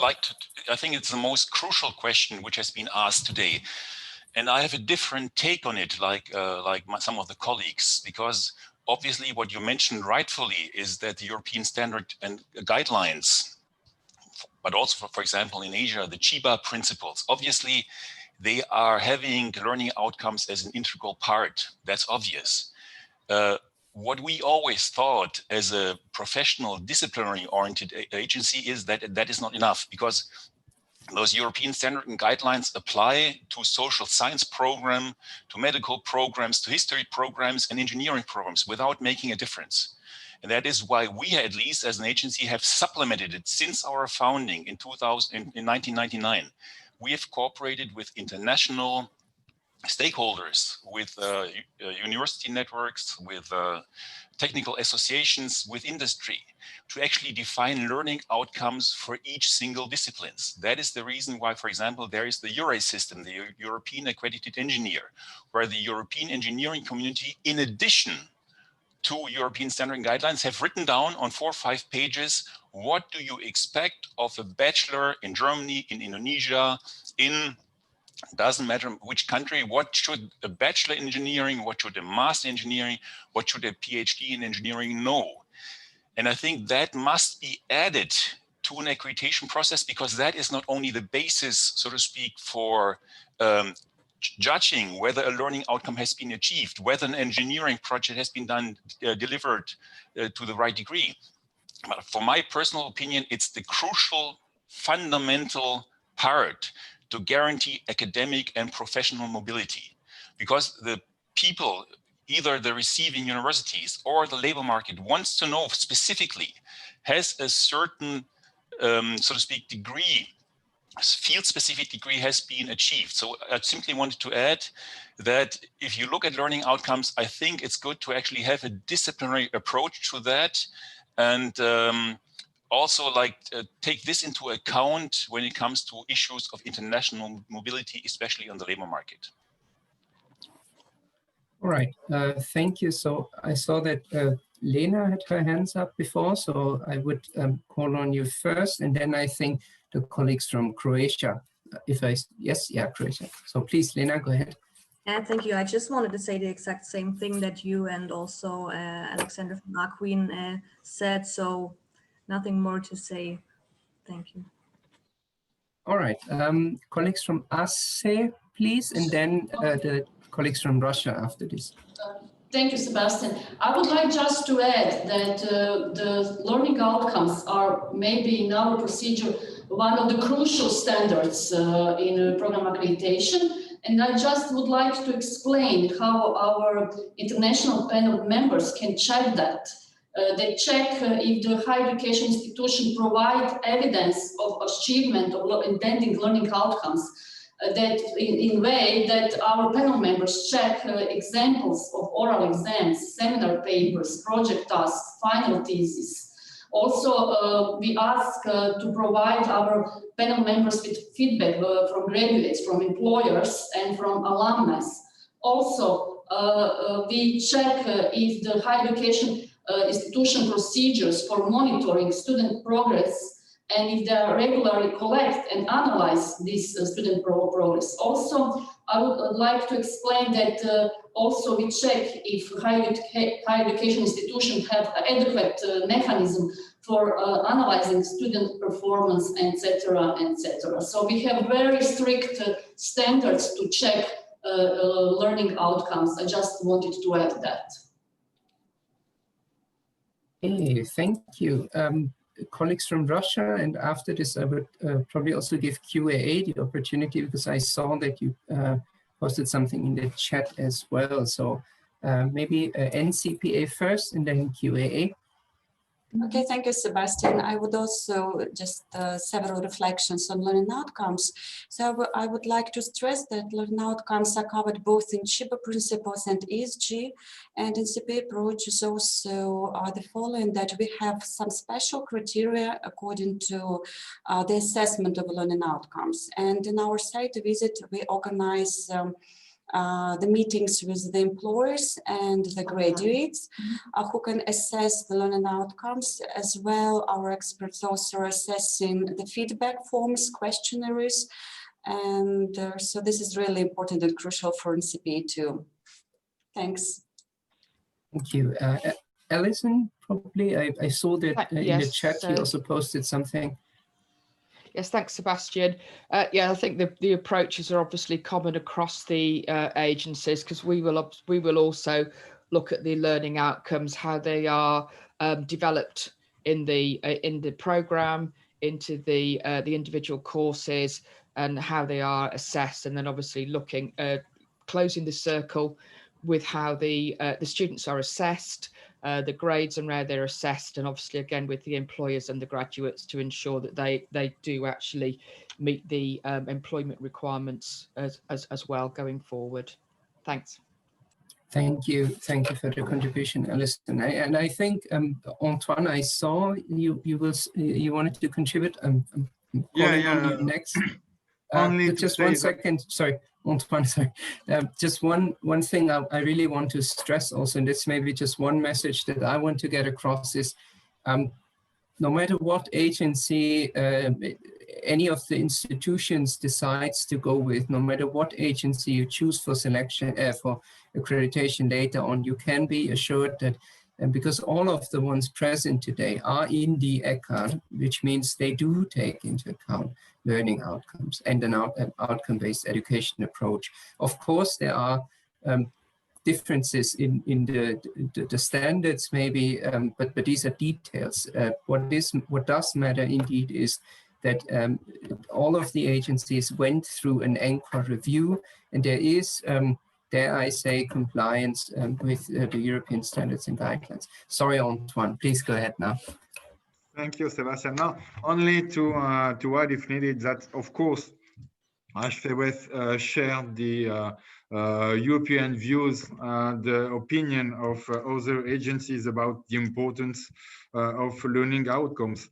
And just want to remind that when we were part of the SHARE program, I was program director for SHARE during 4 years. We were in charge of the credit transfer system, who will be SHARE on the ASEAN region. And at that time, of course, we based our tools and our work on learning outcomes. So, of course, learning outcomes, it's a kind of basis of accreditation work. Thanks a lot, indeed. So, sorry, Antoine, sorry, can you repeat that again? You were breaking up before. Which one? Your last sentence, the last sentence. Thank you, Sebastian. Okay, well, you're welcome. All right, so I think the key message I probably got across, so yes, of course, it is taken into account. I saw there was another question from one of the universities, which stated here that I think that each member of the association, meaning ENQA, has their own standards, and how to determine one of the standard criteria according to a study program or universities. It's rather a statement than a question, but probably this relates to, well, not quite sure. This is from Ibu Faurani. So maybe if you could rephrase the question, I'm not quite clear what the answer is you are hoping to get. Ah, there's an explanation. So the question is, if we as a university get one type of accreditation with the agencies, will this also be recognized by other accreditation agencies within ENQA? I think this is a tricky question and refers back to what Achim Hopper said on the first day. Well, let me try to probably provide a perspective from as far as I was briefed on the ministerial policy. Accreditation with an ECHAR listed agency counts in Indonesia, yes, but just because you get this international accreditation, that the right to operate a program within the EHEA. So I hope this is probably where the question was heading. But maybe from the side of you, the participating agencies, you want to add something on that, or probably any Asin, Iring, yeah, please. I think again, it's a highly relevant question, and it plays on three different levels.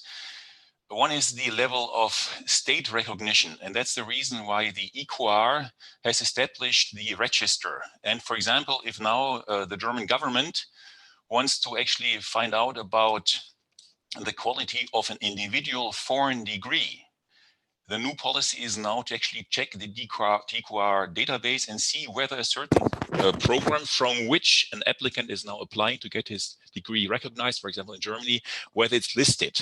So that's why the DQR, which is a whitelist of programs and institutions, is an important feature. So that plays on the level of, so to speak, recognition of degrees.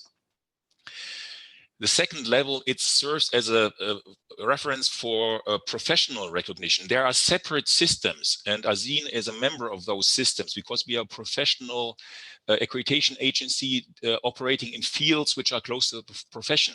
You heard from the colleague yesterday about the recognition system for medicine, which is like governed, again, not by the ESG, but by a separate set of standards, outcome standards, which have been defined by the World Federation of Medical Education. The same learning outcome systems on the disciplinary level have been agreed, for example, as I mentioned, on the engineering level.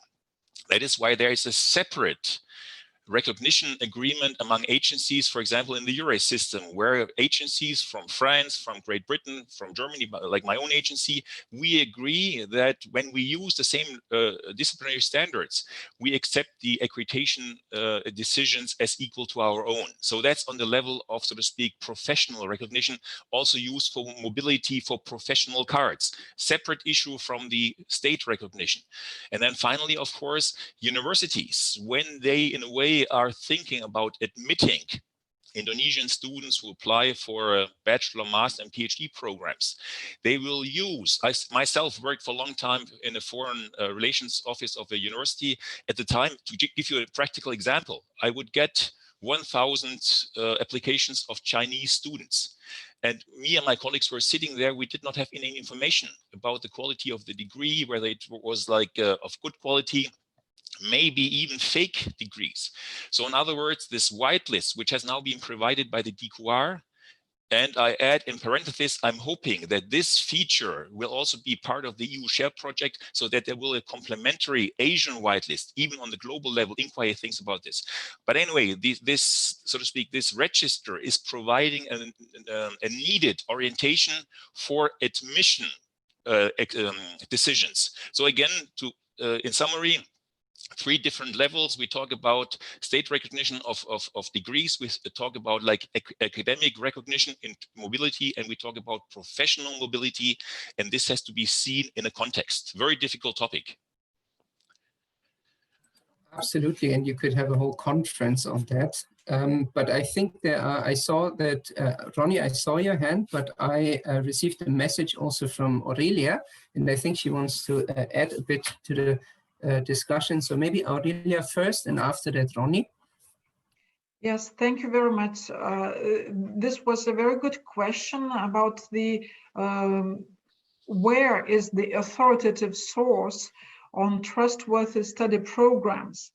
And it's very good that the ECAR, as the register of agencies, has started to build the database of all programs accredited by ECAR listed agencies. It is still important to note that not all study programs which are evaluated by those ECAR listed agencies already appear in the database. Building a database obviously requires time and investment, and this comes gradually. So in the national, on the national level, I trust all countries have their own white lists, so to say, of trustworthy institutions, I mean higher education institutions, as possible partners for institutions in Indonesia. And very often countries would also have databases that contain information on the programs. But this is not universally so. So this has to be looked into the detail, what information is available. And I trust that all agencies, of course, would explain their national situation and where to find trustworthy information. Thank you. Thanks a lot. Ronnie, I saw that you also wanted to say something. Yeah, I'll keep it short because I don't want to add on the aspect that I think is very relevant, the aspect of recognition. And I can only support what Aurelia said in regards to such a database. It takes time and it takes resources. This is, I know that the ECAR colleagues are really working hard on that. But I think there is another, and this is probably, I think for an institution, an even important aspect. It's the aspect of the informal side of it, because as part of an international accreditation, you also develop and align documents in a way that in any future exchange, the practical level can really benefit on it.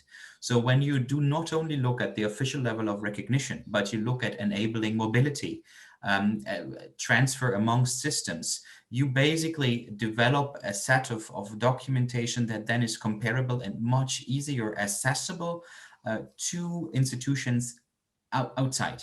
And they're basically, and such an accreditation basically can be a door opener, not on the formal level, but on the conversation starter, on the level of perception of being trustworthy. And I think this is a very important step, and that's an achievement that is, to a certain extent, I believe, even way bigger than what you finally received with a certificate. But you have all these internal updates and enhanced structures and documentation that allows you to then take the next step. So I think this internal enhancement has an impact here as well. All right, I think we heard some, Timur, yeah, please. Yeah, thank you very much. I totally agree with previous speakers on DIGAR whitelist and on national level of recognition. I just wanted to add that probably this is indeed very important question, and it depends on regulation of each and every country, and recognition if country uses DIGAR as a database which will be recognized in the future, it will be good. And also here I have a second point. Sometimes agencies, when they cooperate during a joint accreditation or any other cooperation, they may recognize each other's accreditation results. As Irene said already, when we had a joint accreditation with our colleagues from Germany, we agreed that we will recognize previous accreditation done by our agencies. So it's also could be one of the options for recognition each other's decisions. Thank you. Thank you for this extra bit of input. Now, also in the interest of time, I would probably suggest that if the universities have any more specific questions to the agencies that you would like to have answered now, please put them in the Q&A box now so that I can ask them in this Q&A. I haven't received any more, so this was basically the last. So I would probably now give each of you one last statement, so to say. So maybe, I don't know, one, two, three key messages that you would like to make towards the higher education institutions that are present today, some take-home points, or maybe like the most important feature of your agency. I would go in, well, the order of my screen, so from left down to the bottom right. And in my screen order, NCPA would then probably be the first. I hope that's okay. So maybe colleagues from Russia, any last statement to the Indonesian universities? Thank you, Sebastian. I would like to say that Russia and Indonesia are very big countries, and of course, we are happy and ready to cooperate. And besides, I would like to stress that it is very important to be world publicly open. So we are, and we really hope for the fruitful cooperation in the future. Thank you. Thank you very much. Next would be Akas. Ronnie, you're on the top center, so please.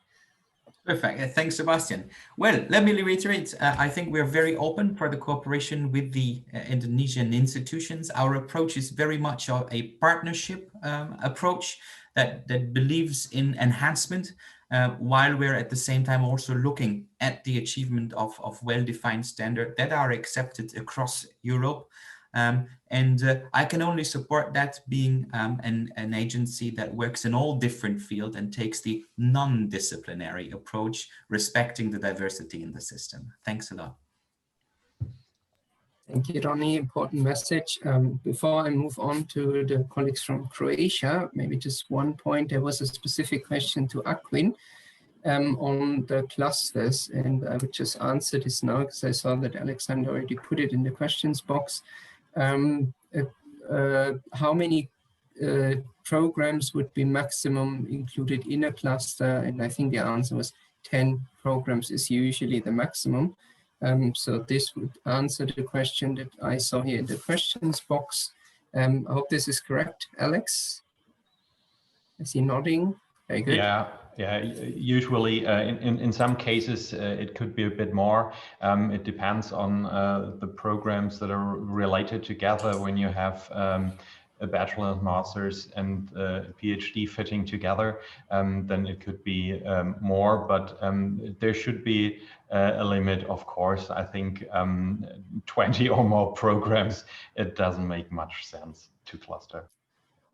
Absolutely. Thank you. Then the colleagues from Croatia, please, your final statement, any last message to the universities? Okay, thank you, Sebastian. Yes, we have a message for Indonesian colleagues.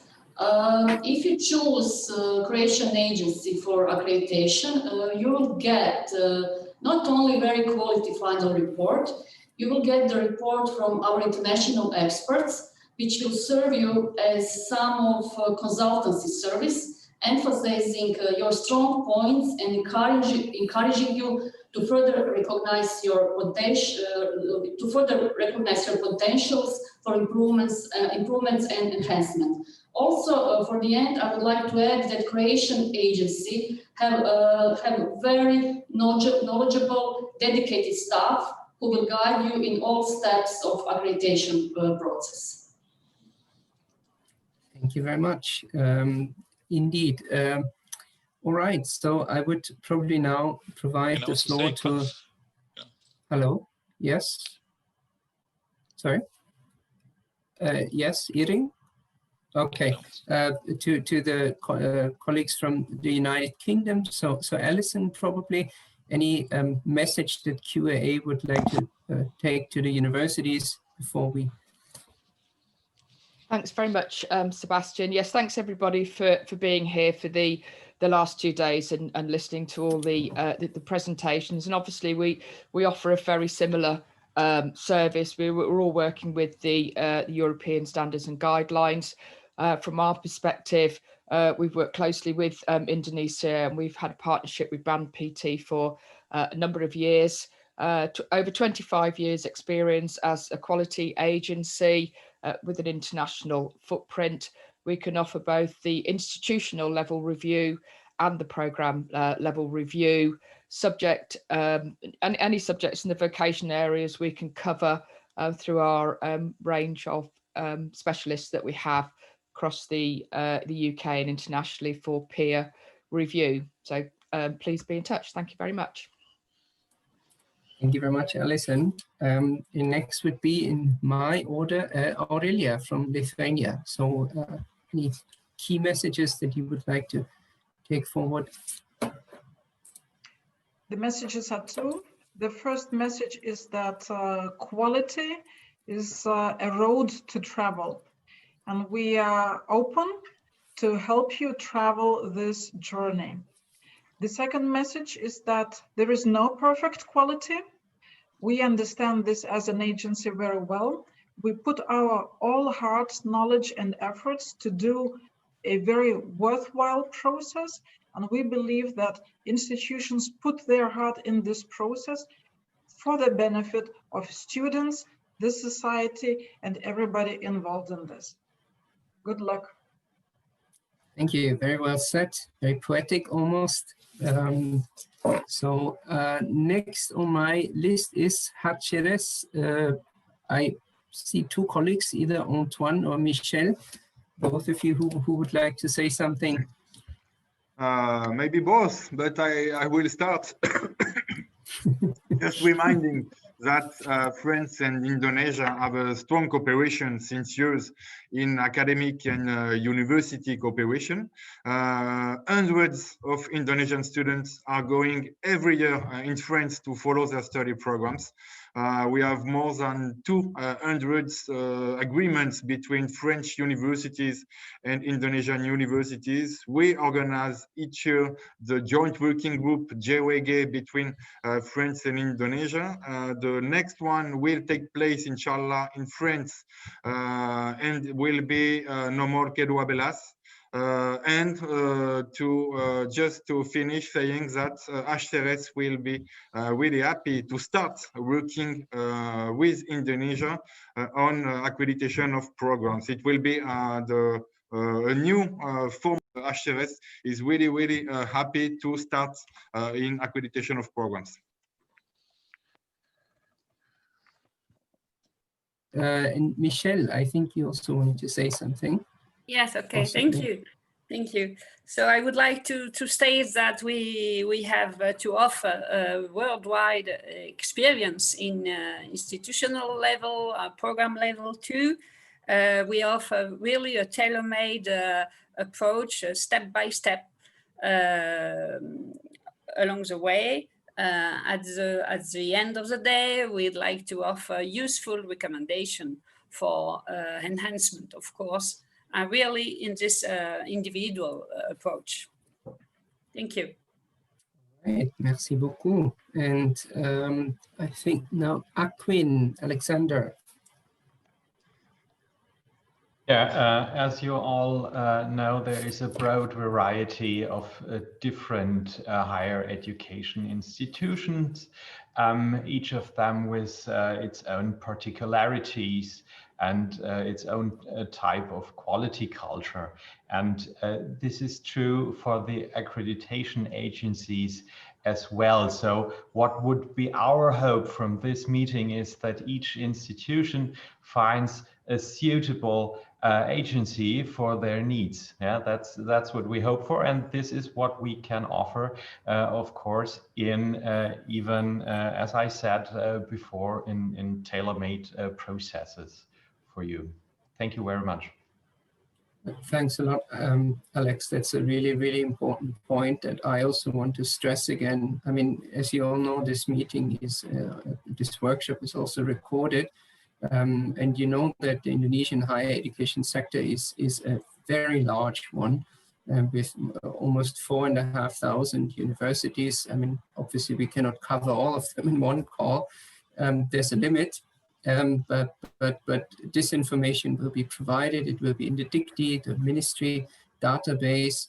And we hope that this offer of getting to know you, the agencies, and getting to know also more about the European standards and guidelines and the ENQA we achieve this. And so yes, please do take your time. This goes to the universities to read up on all the information and make an informed decision. Yes, but I would also like to give all the others the chance for a last statement. So we have ladies first, as I say, the colleagues Lena and Corinna from AHPGS. I'm not sure if you both want to say something, or one of you. Okay, so I see. So Lena probably, or Corinna. Please yeah, go ahead. So yeah, I'm very happy. I would just like to emphasize again that we are an agency with a long-lasting, also international experience, especially in health and social sciences, as I said, but also in other disciplines. And I believe that we offer the best service we can give, and we would be really grateful to gain the Indonesian universities as our future partners. Thank you. Thank you. Well said. Next in line here is Iring. Iring, any last take-home points from your side that you would like to give to the agency, the universities present? Yes, I do. More on the general side, in the sense that if I look back on the ASIN experience in Indonesia, which goes back to the year 2010, and we have now, if I remember correctly, in 2015, the first accreditation visits took place in Bandung, so that there are now even the first re-accreditation procedures. Looking back on all those years, what are like some overall comments I might do? I first would actually tell Indonesian colleagues that we are very impressed by the progress we have seen in those 2 years, which is of course also due to the many efforts of BAN-PT. And if you today look at the quality assurance systems internal, you will see a big progress. You also see a big progress if you compare like the re-accreditation and accreditation. So the message is essentially, be very confident. You all have successfully undergone the BAN-PT accreditation procedure. You already have the instruments. You even have the self-assessment report. So the challenge is not so much to write more and more and provide more and more information. I think the remaining challenge is rather to actually shorten the self-assessment reports and perhaps have an even more analytical approach to, in a way, improving quality assurance in your institutions. But it can be done. It has been shown that it's very feasible if you are confident and you are confident. Number two is use the broad experience in your countries. If I was in your place and I was to prepare for the first time for an international accreditations with whatever agencies you are choosing, I would in a way really contact the colleagues who have done it already 5 years ago, because again, there's a lot of expertise to build on. I think that's something which is important. Number three, I would actually strongly recommend to plan it strategically. We sometimes in the past years got like individual requests from different departments. So you're dealing in a way with different departments. I think in terms of like efficiency and also like economics, it would be a good idea if the university get together and in a way makes a plan and says, we would actually like to have the following clusters be ready in that year and the next year. And you also could think of like the combination. Some of you might be interested in an institutional accreditation in combination with an ISO certification. The next one is interested in, so to speak, program accreditation in different clusters. The third one is actually interested in evaluation or certification of continuous education. So again, my recommendation would be to sit together as an institution and to think, where would you like to go and which parts to cover. Final words then, I would actually like to thank the DAD and BAN-PT and the ministry for having this conference. Indonesia has gone a long way. Europe and Asia have come closer together, not least to the fact that we're having the EU Share project. What you have heard today from all the colleagues is in some way or another also reproduced in Asia currently, whether we talk about qualification frameworks, whether we talk about field-specific learning outcomes, whether we talk about ECTS, whether we talk about like the register.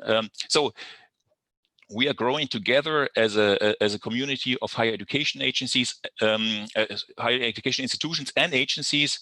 And in that sense, I personally think that this conference was of big value, and thanks to the colleagues from DID to put up this important event. Thank you very much, Iring from ASEAN. And last but not least, I would like to provide Timur the opportunity to provide his last statement. Any take-home points from your side that you would like to make for the Indonesian universities? Thank you very much. I have a few highlights to take away. First of all, of course, I would like to thank organizing committee for this opportunity. And I would like to say for higher education institutions of Indonesia that this is a very nice opportunity created by the ministry and government for the external quality assurance of higher education institutions, especially for international accreditation, which from agencies which included to IGAR. And second, I would like to mention that in my slides, I made some highlights for medical accreditation of institutions, but I would like to clarify that we do international accreditation not only medical higher education institutions, but also non-medical higher education institutions and programs in all fields. And of course, we will be happy to cooperate with Indonesian higher education institutions, and we invite you to try to collaborate and to be assessed according to the ASG standards and WFME standards, and try together on the enhancement of higher education in Indonesia. And also I would like to mention that there was a lot of question regarding the online site visits during the pandemic. We also elaborated special guidelines for online site visits during the COVID restrictions. So, but of course it's optional, and if there will be no opportunity to travel, we also may use online site visits. And last but not least, for us, it will be also a very good experience to work in Indonesia and to cooperate with higher education institutions from Indonesia. Thank you very much, and it was my absolute pleasure to take part in this seminar. Splendid. So I think everybody had a chance for some last words, and Croatia would like to say something also now. I think, yeah. Hi, I'll be very quick. Okay. I just want I won't take a bunch of your time. I just wanted to say that it's been a very nice gathering with all of you today for these 2 days, and that listening to our European colleagues and similarity of procedures developed by all our agencies, and listening to Indonesian colleagues, reading to their questions and finding out about their system. So a thought that occurred to me, considering the size of Indonesian higher education system in terms of numbers of institutions and programs, a thought that came to my mind is that we could almost form a consortium of agencies, organizations led by either one agency or DAD or ECAR, whichever, and develop and provide specific procedures that would match needs of individual Indonesian higher education institutions. I just wanted to share that thought. Thank you. Yeah, thank you. Very interesting thought. Maybe something to discuss further in let's say, follow-up workshop of that sort. Anyway, as the moderator, I also have the honor to close this event for today. So we will not hear any lengthy closing remarks. We had opening and welcome remarks, but I would like to just emphasize some points. So obviously I would like to thank all the colleagues from the Ministry of Education and Culture's Directorate General of Higher Education. There are too many to name them who were involved in the preparations, but well, definitely my dear colleague, Professor Aris Junaidi, who's the director of the Directorate for Student and Learning Affairs, who are also responsible for accreditation in Indonesia. Then, of course, Professor Chan Basarudin, dear colleague from the National Agency for Accreditation in Indonesia, without whom this would not have been possible, also due to his vast technical experience and all the advice he has given to us. Then also the non-ministerial Advisory Council for International Accreditation, which is a number of universities in Indonesia that advise the ministry, but also us in preparation of this event. I mean, this is, it's just one step of the progress. The discussions have been ongoing since last year. In the first phases of when the policy of Campus Merdeka and Merdeka Belajar, as they're called in Indonesian, were just started. So Indonesia is on a long way to get all institutions and possibly programs accredited. We, as the German Academic Exchange Service, are very glad to be a part of this, bilaterally, but also in the frame of the, you've heard it, the EU Share program, which will continue soon again.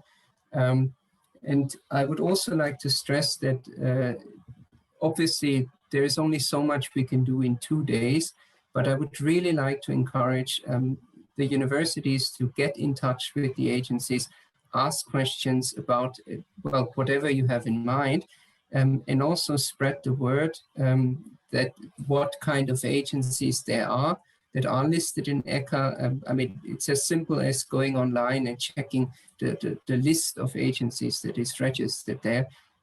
You've heard how diverse the agencies are that we have in Europe, but you also see what is common about them, like an adherence to quality, a drive to pursue quality in higher education, and of course to drive forward quality in higher education institutions. So with that, I would probably thank you all, also the participating agencies. I really appreciate it. I know that probably for you, this was in some cases not the most exciting presentation, because you know each other, you know the ESG, you know it all, you meet often. So I'm very grateful that you took the time to be with us yesterday and today. And I know how tiring these long Zoom calls are. We all have Zoom fatigue, so let's keep our fingers crossed that a vaccine is soon available, be it from England, be it from Germany, America, or from China. But as long as it is effective and we can use it, and soon we can go back to working in our normal ways, hopefully. And then hopefully we can also all meet. In normal circumstances, we would have had the time to have parallel workshops, to have, I don't know, a world cafe with agencies. Due to the limited resources that we have, and of course, the only way to implement this is digital, we had to take up with a Zoom call. But I enjoyed it. I was really glad to see some familiar faces, to get to know some new people, and I hope it was as exciting and enlightening as it was to me. So thanks again. Have a good rest of the day in Europe, and a good evening. I hear the call to prayer now here, the Azan. So again, we're very much on time. Thank you, everybody. And well, see you hopefully again soon, but not in a call, but physically. Goodbye. Thank you. Thank you, Sebastian. Thank you, everybody. Bye-bye. Bye. Bye. Yes. Bye. Goodbye. Thank you, everyone. Bye-bye. Thank you. Bye. Thank you. Sebastian, auf Wiedersehen. До свидания. До До свидания. Goodbye. Antoine, au revoir. Stay in touch. It was a pleasure, my dear friends. Absolutely. Very nice to see you again. Hope to see you soon in Jakarta or in Paris as soon as or possible. in Paris. Yes, or I know maybe. Yeah. But, we would have met. Antoine. Hello, Thomas. How are you? Thomas. Great. Everything is okay. Yeah. Thank you very much. I'm so glad to work with both of you again. Thank you for that webinar. It was really, really interesting. Yeah, yeah. And thanks to Sebastian. He did a great job, I have to say. Really great. Job, yeah. Perfect job. Yeah, really wonderful. Yeah. I enjoyed it very much. Yeah. So, but very nice to see you too, Antoine. Yeah, such a long time we did not see each other, and so. Too long. Normally, we wanted to go in Jakarta last summer, but because of the pandemic, we have to change our plan. So hopefully next year we will be able to travel. Yeah, yeah. Really longing to see you here. Thank you. Hopefully you will come and meet us here. So, Yeah, okay, I indeed. say goodbye. Thank you very much, Sebastian. Really great job. Yes. Also to the Guten Abend. yeah, to Ivana, Julita, and so very good. Thank Very you. good. Yeah. Thank you, Bu Retno. Yeah. Ya, Bu Retno, Pak Yoga, Bye. terima kasih banyak teman-teman didikti. Thank you, Pak Anton. Sama, terima kasih. Ya, makasih Bu. Salam ya ke Pak Aris. Selamat malam. Alright. Okay, yeah, Antoine, let's call Bye-bye, again my friend. soon. See you soon. Goodbye. Take care. Au revoir. Take Yeah. care. Take care there. Bye-bye. Bye.